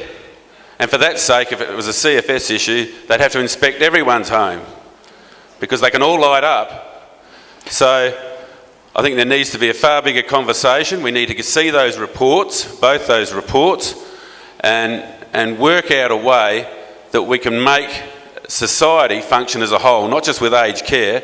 I've heard of the impost, and I have all due respect for the CFS, and I'm sure they're just operating under the guidelines they have to operate under, but we need to have a look at these guidelines because it does hamper any investment into this state, because people realise on a separate investment they might have to come up with another $1 million, whether it's firefighting equipment, extra water tanks, and they say, I can do this easier in another state. And then it's just the simple fact we just got to keep the lights on in this state. But the biggest problem we've got with government, they keep changing the goalposts. That's our biggest problem. I just wish we had as much compassion for our elderly as what we have for trees and native animals. Hang on, I'll get up.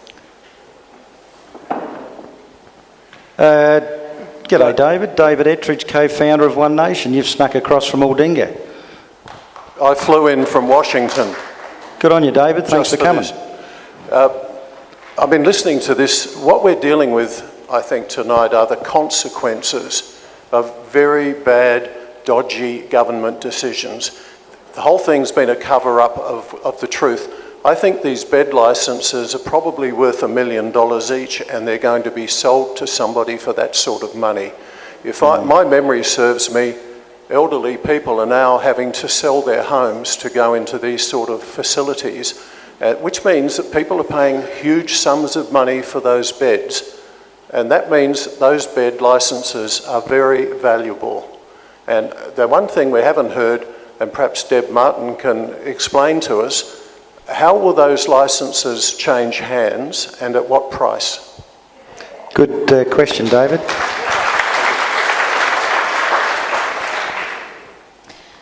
My understanding is that with the bed licences, we've got the 24 licences that at this point in time country are not wanting to relinquish those licences.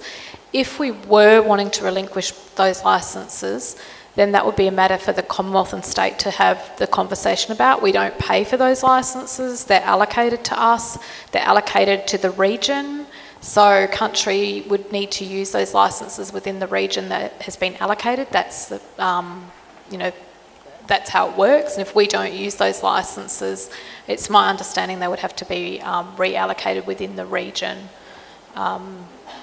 So, yeah, but I think that's something that the whole state and Commonwealth would need to be looking at, but certainly there's no intention from Country Health to relinquish those licences at this point in time. We want to look at whether we can use those licences in some way within the region. Within the Commonwealth region, that's around here. So there's different regions. Like I have a bigger region than that, but the region the beds are allocated to are the Strathalbyn, Fleurieu type region. We don't really want those licensings going out of this town. Where are you, Brian? Who else we got? And then down, Brian, and then down. I'm Jill from Point Sturt. I'm Jill from Point Sturt. It's way over near Clayton. My aunt was 96 and she was in Kalimna. Sorry. She was in Kalimna at 96 years of age. They looked after her very well there for the last part of her life. She sat outside through the French doors and enjoyed the people coming past just across the road. Now, the fact is that that was in the year 13. She passed away not long after that, but I had to pay in $100,000 of her money as a bond. Other people have to pay in other money. They never took her house because I wouldn't let them take control of it. But where did the money from that bond end up? They kept it for several months, having interest on that money. It was taken then by her solicitor, who eventually got it out. Now, what I want to say is that while all you people here in Strathalbyn are fighting for this, here we have Clayton, Malang, Langhorne Creek, where I am. There are a lot of people now living out in regional areas that weren't there before. It has to be considered that those people will eventually age if they're going to stay there, and they will eventually need assistance, just like I will. So I thank you for all coming, at least addressing this, because I've been in Point Sturt 17 years, and this place of Strathalbyn has wonderful people in it, and I've really enjoyed living near this area. So I think as a government, it's shameful what you've done to these people, pushing them out of their homes, like my aunt, who enjoyed the last 3 months of her life at that place. So thank you very much. Good on you, dear. Good on you. Brian? Old Benny's got something to say.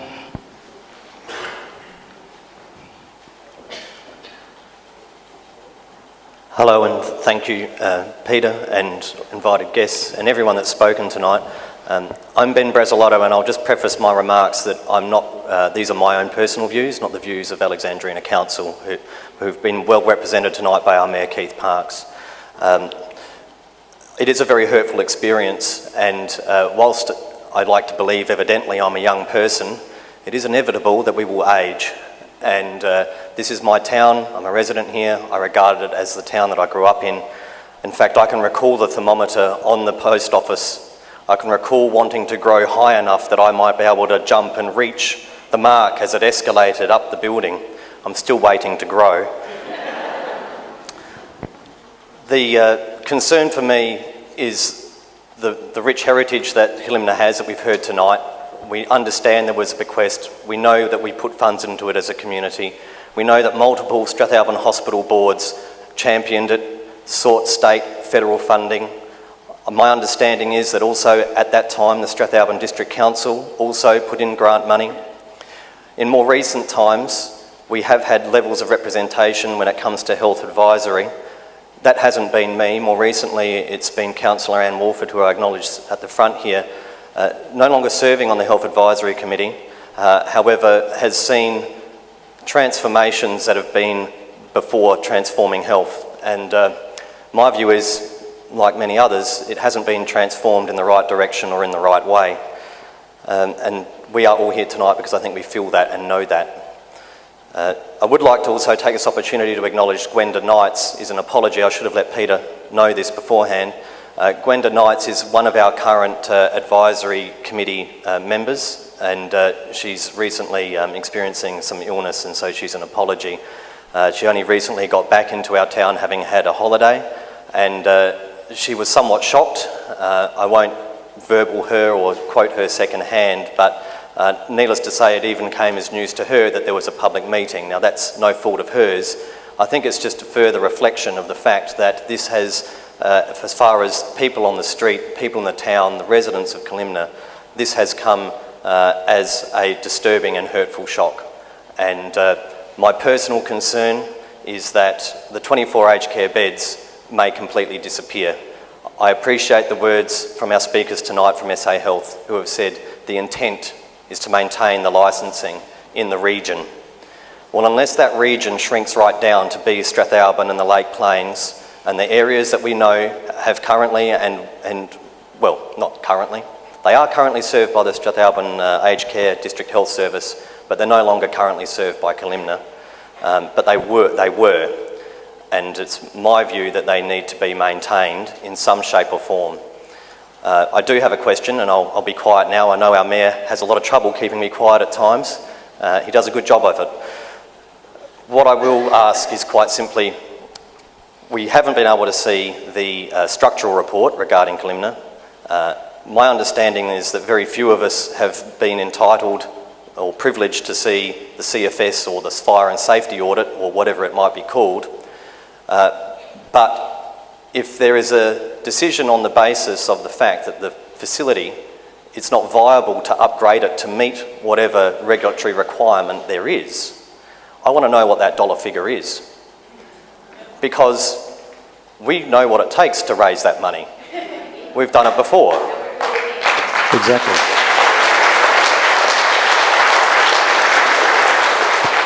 So with that, I'll put it to the panel. There may be some information about, are we talking multiple millions of dollars? Are we talking $500,000?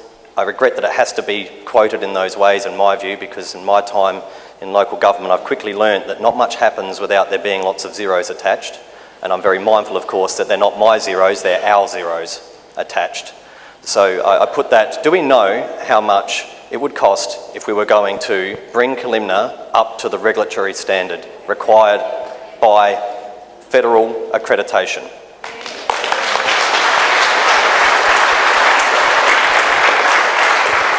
That's a very good question, Ben, and I can tell you now, I can build a house, 3-bedroom house, double garage, fully landscaped, 10-foot ceilings for $145,000. So I can tell you right now, it shouldn't cost too much to widen a couple of doors and a bloody passageway. Come on.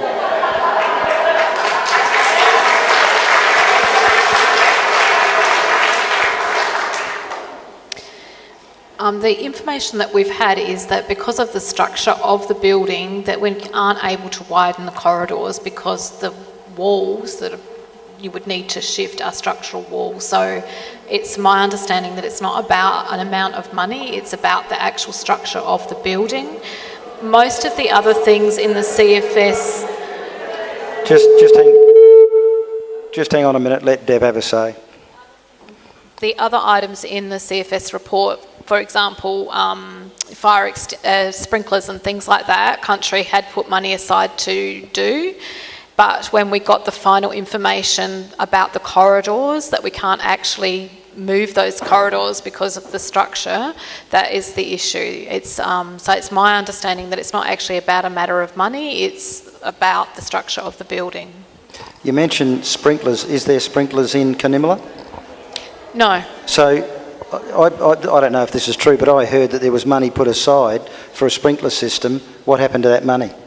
So the money, we have money, Country Health SA has money for fire compliance for all of our facilities. All our facilities are checked by the CFS every 3 years, and they make recommendations about things we need to do to improve them. And we have our budget across country that we set aside for our fire compliance. So some of that money was allocated to Kalimna to upgrade that.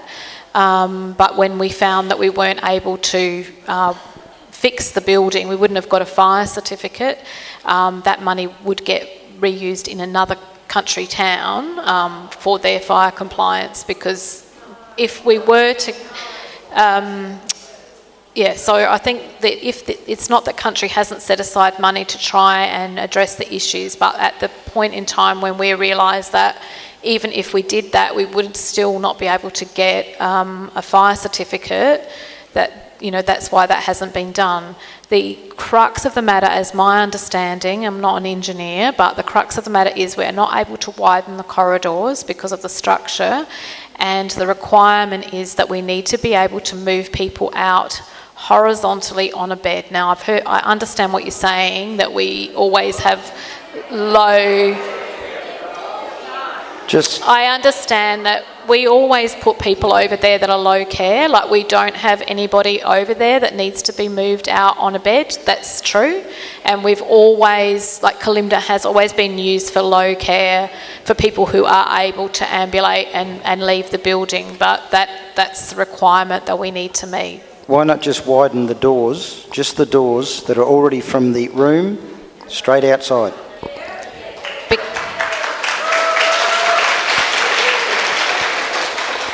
like I said, I'm not an engineer, but I asked that same question myself because it seemed to me that if you could get them out of the bedroom, then you could get them out. But the issue is it's not just, there's requirements around widths of corridors, the doors then leading outside. If you know Kalimna, you will know that once you get outside, the pathways are quite narrow, there are stairs and ramps. Stephen, I tell you what, we can get to the bloody moon, but we can't widen a bloody door. Stephen, can I say that I'm sure that's a question that the government would address and. Oh, sorry. Can I say that's a question that I think the government would be quite willing to provide that report. And if they're not, my office will put in a Freedom of Information request to them that they will have to conform to. So then you can see all the facts concerning Kalimna. Stephen? Yeah, I'd reiterate John's view there, because I think it's vital that the community is involved in the conversation about what happens with Kalimna, and you can't have a shared conversation without shared facts. At the moment, SA Health is suggesting the Commonwealth has changed the rules. The Commonwealth say they haven't. I believe that John's right and other people are right, that we should see the CFS safety report, we should see the engineering report, and as Deputy Mayor Brasilotto said, the community can make some decisions about what services should be on that site. I can't remember which gentleman it was, but somebody said, we shouldn't assume that there won't be services at the Kalimna site going forward. I think there's a range of possibilities. We could, as we've been talking about now, we could upgrade the Kalimna facility. Isabel Redmond, my parliamentary colleague, has said, well, what about rebuilding on the site? If it's not even on that site, it could be somewhere in Strathalbyn. There are a myriad of options, and you can't have a shared conversation without shared facts. I think it's important that the Weather or Labor government releases the CFS fire report and the engineering report and develops some community engagement process. With all due respect to the Health Advisory Council, they represent quite a large area. This is an issue particularly at the heart of Strathalbyn, and I'd suggest, with all due respect, there needs to be some form of community engagement with all the facts on the table, focused on a Strathalbyn conversation. Thanks, Stephen. Keith, you want to say something? No. Brian, that lady there, and then this lady here.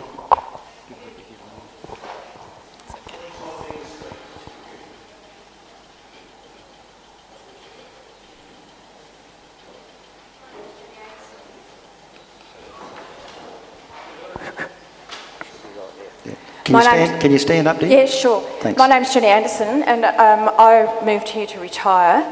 But my concern is the closing of Kalimna.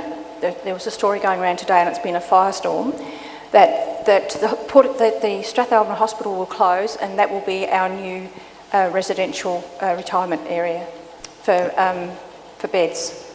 Would this be true? Deb?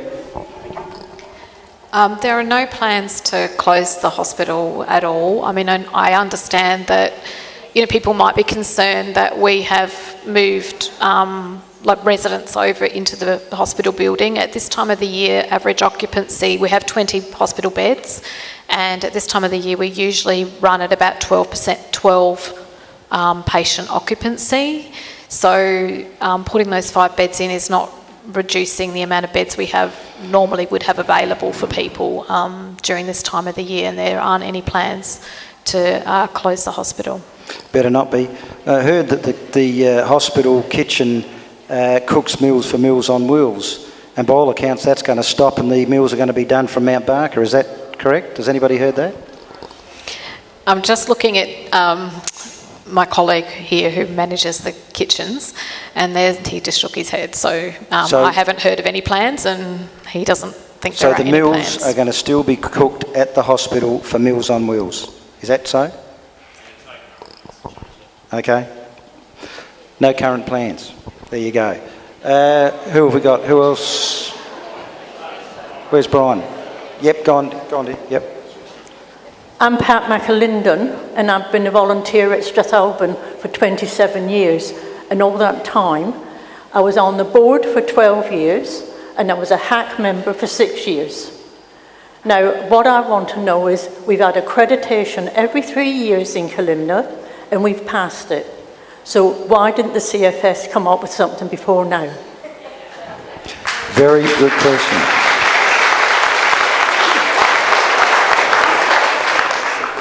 I know there seems to be some debate about that, but my understanding is that the reason is because there has been a change around.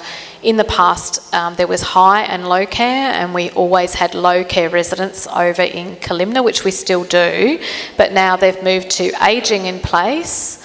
And with ageing in place, it means all of our facilities need to be at a standard for high care, whether they've got high care people in them or not.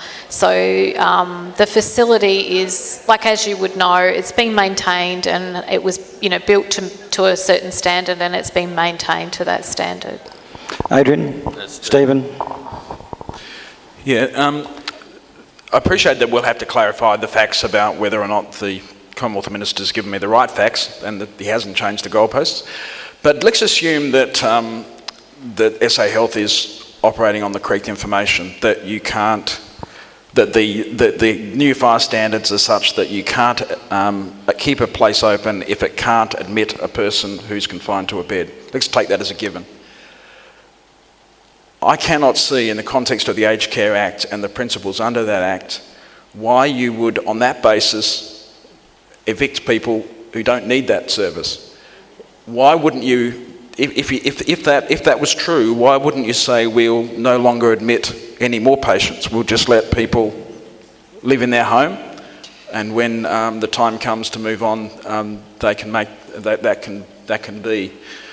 I just think that even if the Commonwealth is putting those principles in place, the closing it in 5 weeks was extremely insensitive and completely contrary to what would be, to my mind, be a sensible transition to the new arrangements. Yeah, very good, Stephen. Who have we got?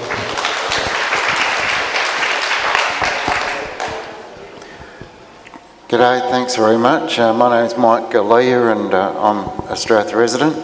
I used to take, for a number of years, communion to people in Kalimna, and so I know the place pretty well. And the low care component, as Keith was saying and as others were saying, it really was not an issue whatsoever. But I'd really like perhaps that Isabel Redmond grab this information on our behalf as a community, so we can be aware of it. As an architect, I hear what you're saying about this can't be done and that can't be done. I'd like to debate that. I think it can be, all it needs is a bit of money. But I certainly, from my perspective, would not like to see any of these bed licences leave Strathalbyn whatsoever. Thank you. Exactly. Yep, thanks, Mike. James? Thanks, Peter, for organising this meeting tonight. It's fantastic to see everyone here. I'm a younger member of the community. I'm James Stacey from out at Langhorne Creek. I think it's critical tonight, and a few speakers have said, we can't lose these 24 beds in Strathalbyn, and we really need 60 in Strathalbyn. So I think tonight, Keith Parks, we've got land that will be developed on the edge of Strathalbyn. The council has oversight over planning, approvals and expansion.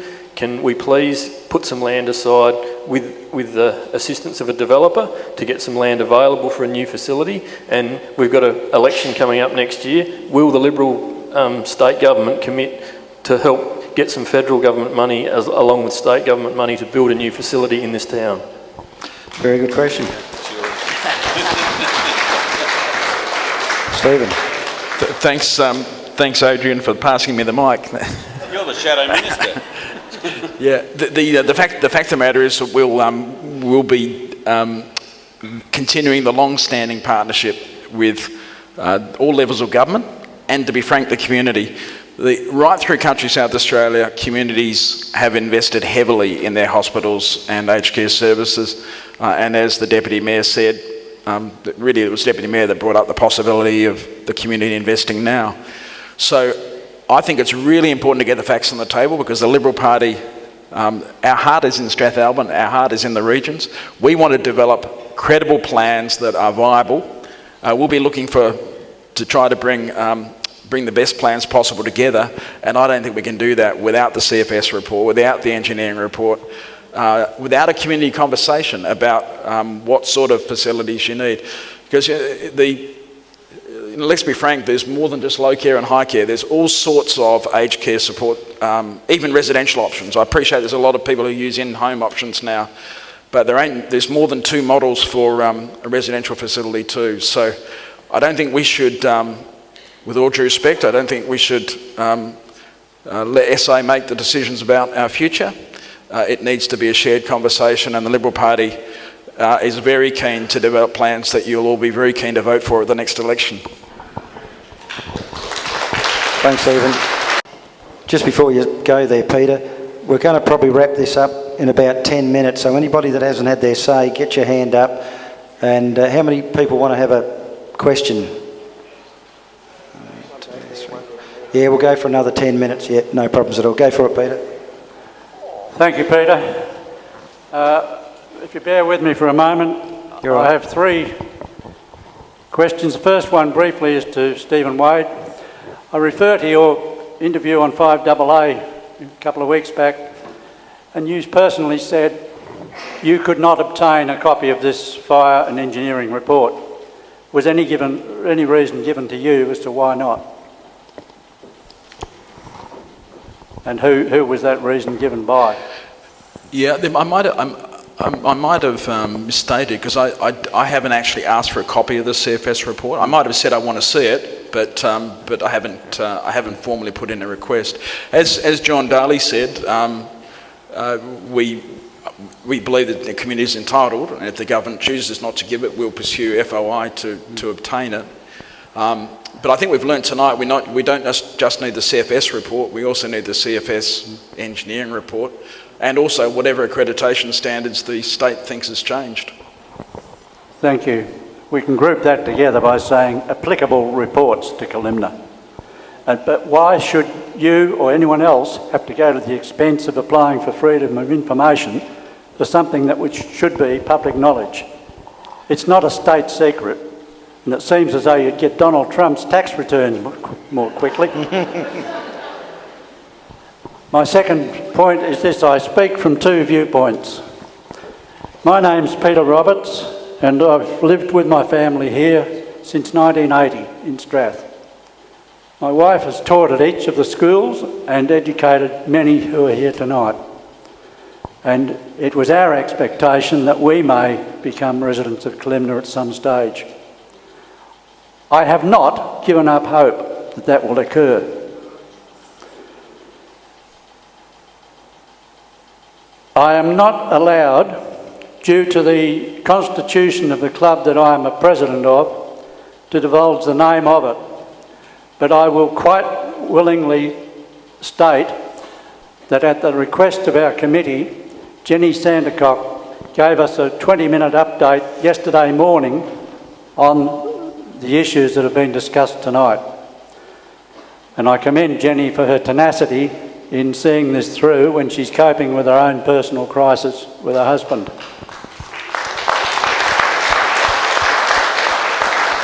I'd also commend Peter Manuel for his tenacity in drawing together you people on the stage and the community here tonight to give us the forum to voice our dismay at what has happened.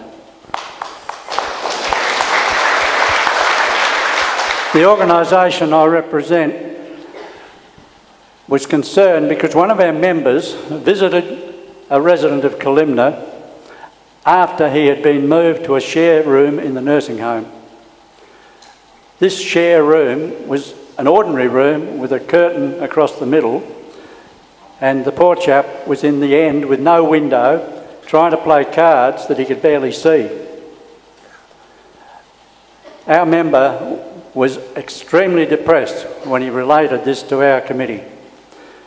And it is no surprise that 37 of our members yesterday morning overwhelmingly moved that our Secretary write to Country Health and the Minister of Health expressing our dismay that this situation has arisen.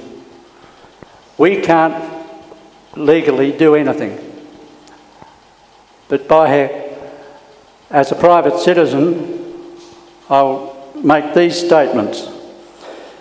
I have a personal connection with Kalimna because in 1983 my late father was one of the early residents in the facility. He received exemplary care until he passed away approximately 18 months later. To now see Kalimna, 34 years later, left in this state of disrepair by an uncaring government is the straw that breaks the camel's back. Hence your attendance here tonight. Especially because of the manner in which the closure has been handled.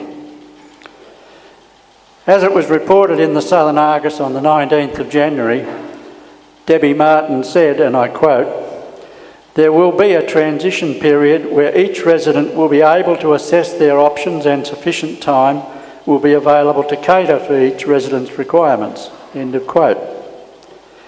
Here we are, 4 weeks later, and last Friday,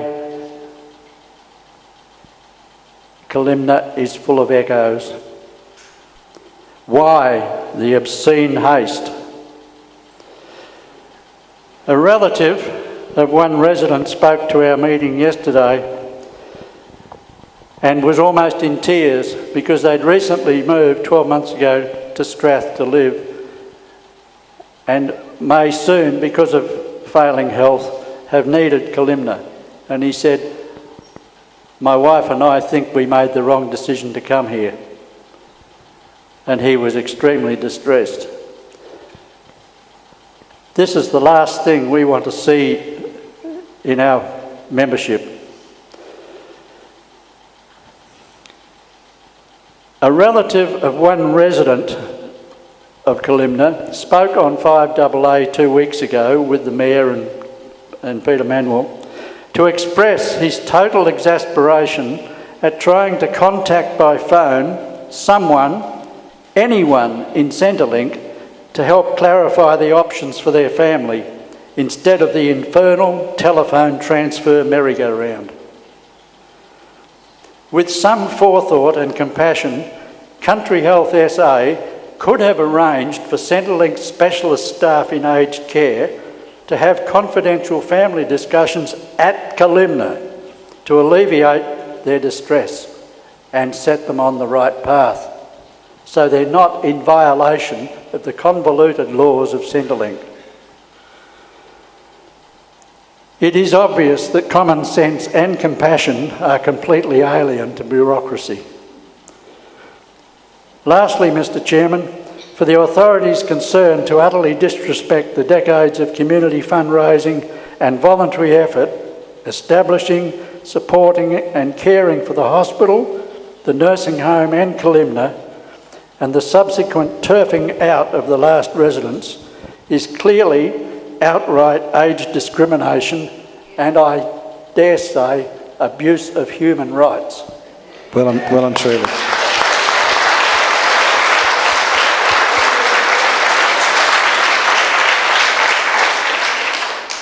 The only fault the residents have made is to grow old.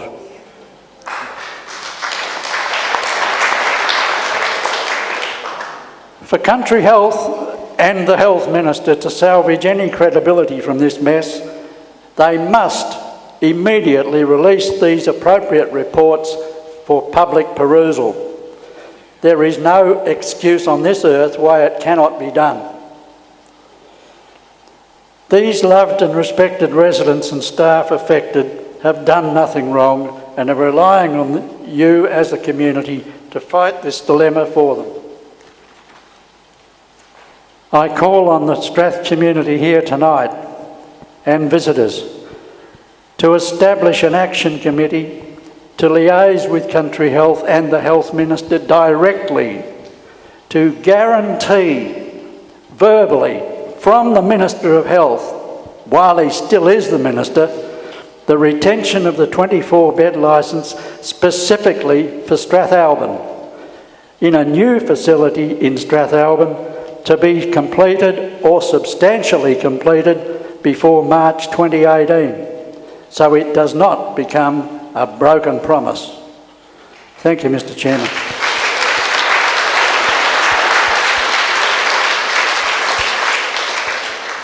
That was very well put together, Peter. It certainly was. And let's hope they're going to start to listen a bit. Tonight, as you know, is being filmed. And if you want to watch this, Paul Bobolos, our cameraman here and our expert, he'll break it up into small bits, put it on the FlagAustralia.org website. So we might be able to show these residents, all you people coming together in their support. And there's roughly about 300 people here tonight. And I must say, I really commend you all for taking the effort to come out and support these residents, what they've been going through, and to try and keep Kalimna open. It's a credit to you all, it really is. So we've got a couple more questions and then we're going to wrap it all up. Where's young Brian? Yeah, up the back here. There you go, mate. Good, thank you, Peter. I got here a bit late, so my questions may have already been answered, and a lot of the questions already have been answered, but mid-January, there's a letter came out that the residents would be moved into a 3-month transition period.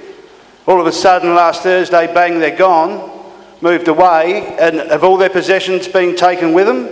With the doors just locked overnight, and who has the keys to the doors? And I can't get too much of an answer, and a lot of people here will know me and know of my wife, and I can't mention her name because I'll get in trouble. And she's probably sitting up the top there with sticky tape over her mouth. And why is that? So I just want to know, like, a lot of my questions have been answered, but why are the residents over there being treated so badly when it was a 3-month transition and it was just rushed through, bang, done, see you later? Thank you very much. Yeah, well, we've changed the name. We've changed the name from Australia to Russia. Peter, did you want me to? Yep. Deb's going to reply to that. Yes, when we wrote to the residents, we did say that there was not a fixed day in terms of movement, and that's the truth. The Commonwealth had come and have visited us a couple of times to ensure that we're meeting all the security tenure that we're required to do for the residents, which we have. What happened was that a number of residents did, more quickly than I had expected, take up the opportunity to look at, with their families, other facilities. And so they moved, and we were left with 6 residents remaining in Kalimna, and those residents had all said that they would like to stay in Strathalbyn, and they had asked us to discuss with the Commonwealth whether we could use the hospital beds. And so we had done all that work, and so we did think that the residents would like to hear that we'd done that work and that they could move into the hospital.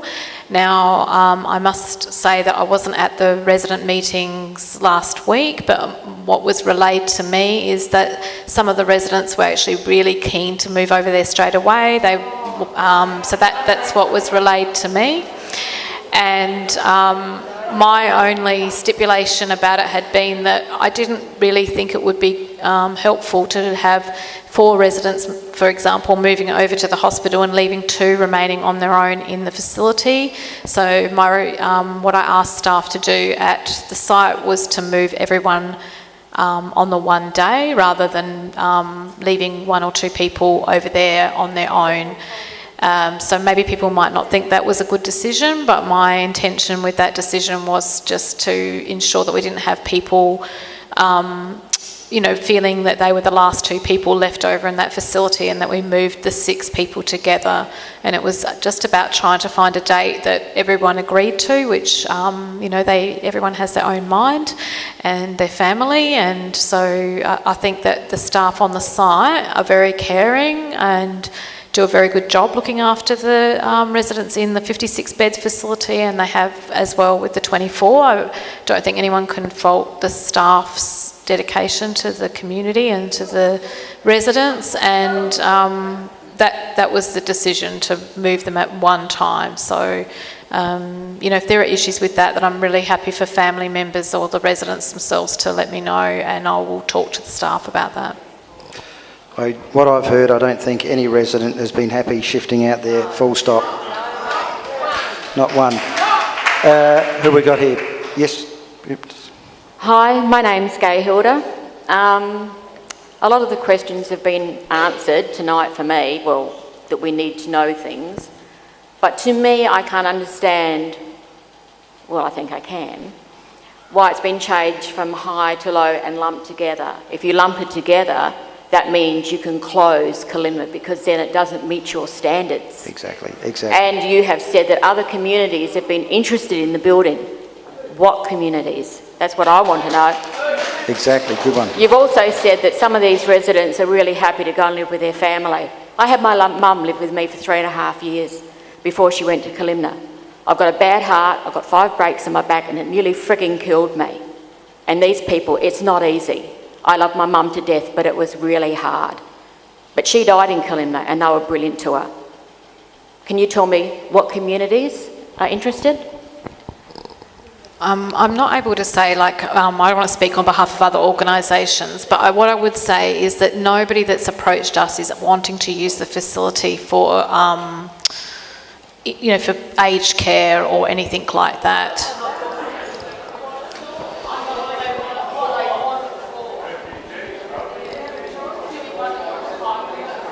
Can you assure the people that it's no refugees or 457 visas? Look, there is no one has approached me regarding that. I think everyone has a right to approach the organisation in a free society and say what it is that they would like to use the building for. It's not up to me to make decisions about what the building's used for into the future. The Health Advisory Council will be part of making that decision. And obviously we're really interested to hear what the community's views are about how the facility can be used. Thanks very much, dear. Yes, dear. How come these people know and are asking you to use it? Have you got a big notice board up saying, quick, come and take our facility? It shouldn't even be on the open market. What we've said throughout has been reported in the Argus and in the Courier, I think, is I have said, and the Health Advisory Council has said all along, that we'd be very interested in community views about how the facility would be used. And obviously there are organisations in this community that might have views about how they might like to use the facility. So I think it's just part of that usual process of everyone saying what they think, which, that's democracy. Thank you, Claude. Hello, my name is Claude Delivered and I'm representing a friend. Can you hold the mic up? Tonight, I had only one question, which is there anything that can be done to keep Kalimna open? After tonight, I say no. That's what you all said. It will not be kept open. So I'll have a question for the Shadow Minister. As a Liberal member, has the Liberal Party of South Australia, following this meeting, decided to lobby the federal government to review the way they do things? Because it appears that it all started there. One decided to do that and the other one to do something else. So what is your answer, please? Yeah, good question. Well, my first answer is that I didn't say that Kalimna had to close. As I said earlier, in response... Not in such a words, no. Sorry, if I could just answer your question. Yeah. In response to the gentleman with the blue shirt behind you, he asked me about what would the Liberal Party do going on to the next election. I specifically said that I think we need to look at partnerships with the Commonwealth State, and that we would be actively involved in developing proposals. But I think one of the key themes that came out tonight is that the government might have the information, but we don't. I also disagree with you on one point, which is to lobby the federal government to change the rules. They tell me they haven't changed the rules. They certainly in 2014 decided that they were no longer going to have 2 classes of aged care. They were no longer going to have low care and high care. But they tell me they did not change Kalimna's accreditation standards. Now, there's a bit of misunderstanding or a bit difference of views as to what the facts are and what the Commonwealth requires. And I think that the issue, the points that Ms Martin has made today, I'll certainly be taking up with my federal colleagues to clarify the facts, but I'm consistently being told they have not changed the accreditation standards on Kalimna. So that's why I want to see the fire report, that's why I want to see the engineering report, and as I mentioned earlier, I'd like to see what new accreditation standards the state government thinks they're trying to live up to. Thanks, Stephen. Now, thanks very much, Claude. We'll take a couple more questions, and that's Tracy, Brian, right up the back. Right up, you'll have to go for a sprint. You're just about here, Tracy, from up there anyway.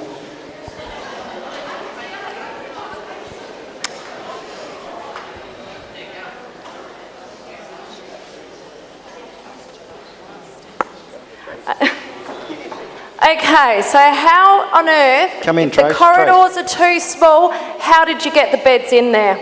If you can get them in there, you should be able to get them out. Good on you, Tracy. Deb?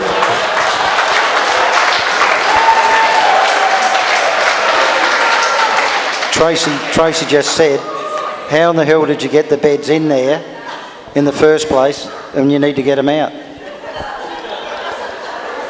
Very good question. The beds fold up, so the issue is about getting the beds out with a person in them, yeah. I think you find if there's a fire, they don't worry about beds. They'll put you on a blanket and drag you out. I can tell you that right now. We'll take two more. This lady here, and Brian, the guy with the glass in the bed. Brian? Oh, okay, mate, you're right. I've listened, Bill Kent is my name, I've listened fairly intently tonight, and I liked what I heard from Stephen. I think what he's saying is valuable. It seems to me that if there is a basis if there is no basis from those reports for the actual closure of the home, and if those rules haven't actually changed and the conditions for accreditation haven't changed, then there is no reason, nothing standing in the way of SA Health turning around, and yourself included, Deb, and reversing the decision that's been made and bringing those people back. Can you make a commitment to us here tonight that if those conditions are in fact valid, that therefore the change of accreditation for Kalimna doesn't exist, then that you will reverse the decision and invite these people back? Very good. Deb?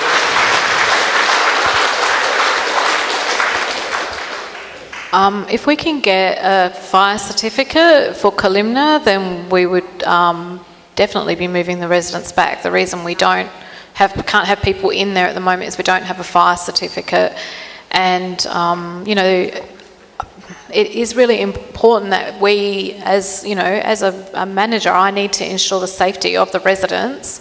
We don't have a fire certificate. If there was a fire in that building and something happened to somebody's family member, then I would think that I would, you'd have every right to, be asking me why it is I had people in the facility when I had no fire certificate. So if we can get a fire certificate, then we wouldn't have had to move people out. Seems to me that there's a lot of pressure on the CFS, and I don't think they really should have the blame on this, to be quite honest.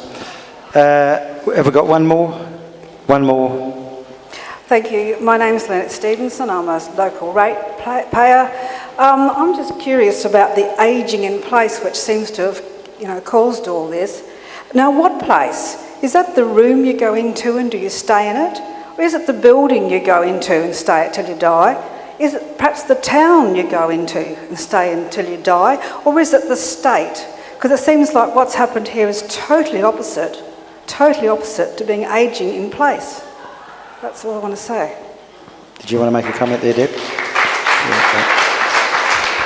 Did Adrian go on? Make a general what we'll do is, if everybody just wants to make a brief statement up here, and then we're going to wrap it up. Go for it, Keith. Yes, I'll just reassure you again that we have written to the ministers, the appropriate ministers, and we're waiting for answers. We are behind this community all the way. There's no doubt about that, 100%. Our council supports this community and all of our communities, but we support what we're going through here at the moment, and we're right with you, and we'll stay with you right to the end. Thanks, Keith.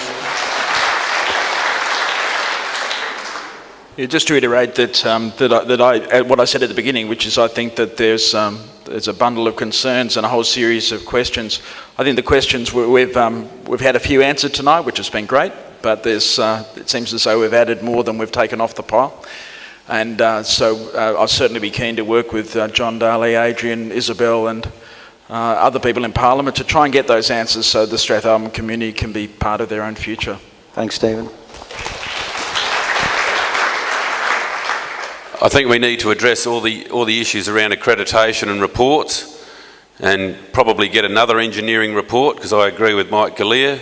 I think there probably is an engineering answer, and as much as I hate to say it, if there had to be a removal of the present Kalimna, this community should have the option, if it gets to that, and I hope it doesn't, but I'm just putting this out there as an option, because this community have put so much into that site, they raised the funds for the building, they should have the absolute last say on what happens on that location. Yes.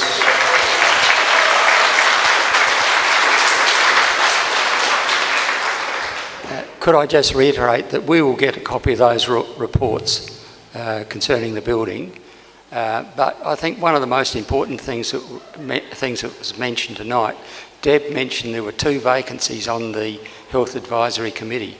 Now the Health Advisory Committee have a major say in what happens with anything in health. And so I would strongly suggest that some 2 people nominate for those positions. Thanks, John.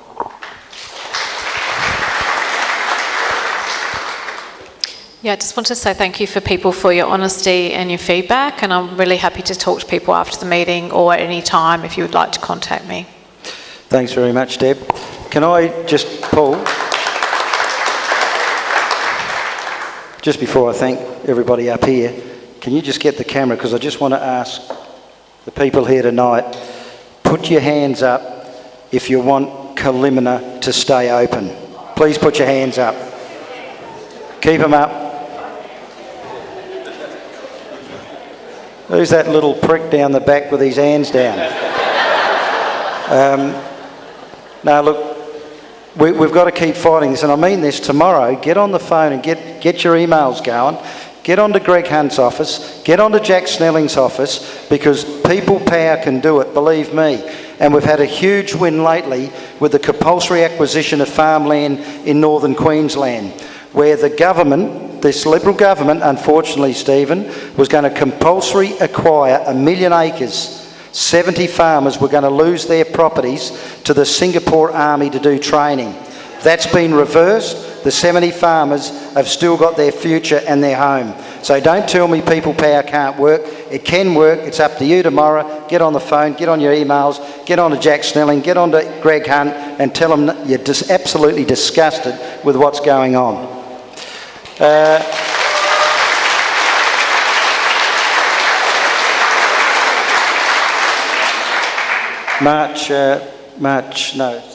Keith, just...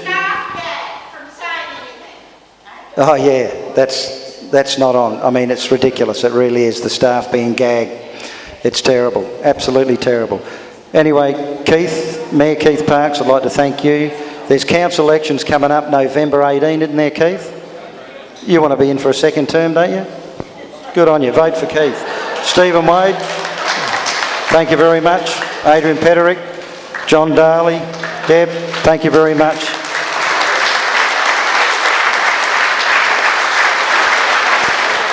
And the most important people here tonight, or actually they're not here tonight, are those residents, but thank you all very much for coming. Hi all, I'm very privileged here today to have Margaret Golding. Margaret, can you tell the viewers here today how long you've lived in the Strathalbyn area and what your view is on the closing of Kalimna Aged Care Residence in Strathalbyn? Well, Peter, I have lived in this area all my life, and I returned to Strath in end of 1968, and I've been here ever since. And Kalimna has been a wonderful asset to the town. I worked there for at least 10 years. I was supervisor of it for 5 years, and it was a home away from home. And it was a very happy place, and Strathalbyn needs this type of care now and into the future. And it's also very sad to think that they close such an asset as this, because it has repercussions and it goes out into the community as well, such as labour with the staff and supplies to the facility. And we have visitors there, and they help to also enhance the town. So we need it, we need it, we need it. And gosh, I've got to fourscore now, and who knows, I might need it myself. Yeah, well, you've got a long way to go yet, Margaret, but the whole point I of it hope is so. what you've said is very, very true. We do need it. And what about the staff? You know, where do they go That's as well? employment as well. Of course it is. Yes, and we need it. And this government talks about creating jobs, or they're not creating jobs. They're but killing look, jobs. the main thing is, the way this has all been done, the rush is absolutely disgusting. The consultation has been absolutely pathetic. Yes. And as you can see here tonight, the town hall at Strathalbyn, you know, we've filled the hall here tonight. We asked for a show of hands who wants to keep Kalimna open, and everybody put their hand up and said, we want this aged care facility to stay open. We do, because it's 50 kilometres to Murray Bridge, 45 kilometres to Victor Harbour, 28 kilometres to Mount Barker, and if you haven't got anyone to take a visit a family or really, it's hard work, and it's not right. The government is not being fair to the country people at the time they woke up to themselves. And not only that, the government's got to realise one thing, they work for us, we don't work for them. Yes. Margaret, thank you very much. Good on you, keep up your good work. Thank you. Hi all, I've got Colleen Brooks with me here at the moment, and Colleen has listened very intently on the meeting here tonight. We had over 300 people here that really want to keep Kalimna open, and they're very, very disappointed with the consultation. What did you think about the meeting, Colleen? How did you think it went? How did the questions go, and did they get the answers? Did people get the answers they needed? I don't think they got as much information as they needed. Obviously there's a lot of things still coming out of it, getting reports that need to be done. Typical politician style, things went around in circles pretty much, and they probably answered the same questions in just a little bit of a different way, like some of the questions that came up that were similar. They sort of twisted them to their own benefits. To create it seeming like they were perhaps a better party than the party that's in at the moment. I don't think there were straight answers in what would actually happen to that facility if it doesn't get up to standard. You're dead right, and I think there's a real possibility that we can keep Kalimna open and on those residents can come back. I really do believe that, but it's up to we the people to make sure that happens. I think so. We've got to put the pressure on the government, both state and federal. As I said, Greg Hunt's office and Jack Snelling's office has got to get emails and phone calls and don't give up, because we need to keep Kalimna open. I think there's so many people passionate in this town, just in the time that I've lived here, that are either tradespeople or engineers or architects or whatever, that I'm sure could all bound together and fix this facility to the standards that it needs to be. Well, as I said, we can get to the bloody moon. Exactly right. Not hard to fix that. Exactly right. Thank you very much, Colleen. Thanks for Kate. coming. No worries, thank you. Hi all, I'm very privileged here today to be with Craig Dix, and Craig's father was in Kalimna Aged Care Facility. And Craig, how do you think the meeting's gone tonight, and what do you think about the way this has all been handled? I feel disappointed in some aspects with the way it was handled. I got a phone call back on January sometime to tell me that the facility was shutting down. That was a bit of a shock after my dad's only been in there since September, which they obviously didn't say anything then. They were willing to take our money and do all those sort of things then, but they didn't say anything, which obviously the people I spoke to may not have known, I don't know. I get the CFS thing. I don't believe it's totally all the CFS's fault. No, neither do I. I think it comes down to dollars and cents, and it seems to be the government seem to be able to, things get a bit hard or a bit tight, they shut down the things that I guess, don't seem to matter to them and do matter to us, sort of thing. Yeah, to me, with your dollars and cents, but I think it all comes down to privatisation, centralisation with different things and all the rest of it. But as I said before, I think that people power can work, and I think it's about time the state government and the federal government started listening to the people. It's not rocket science to widen the door. As Tracy said tonight, we got the beds in there, so we can get them out.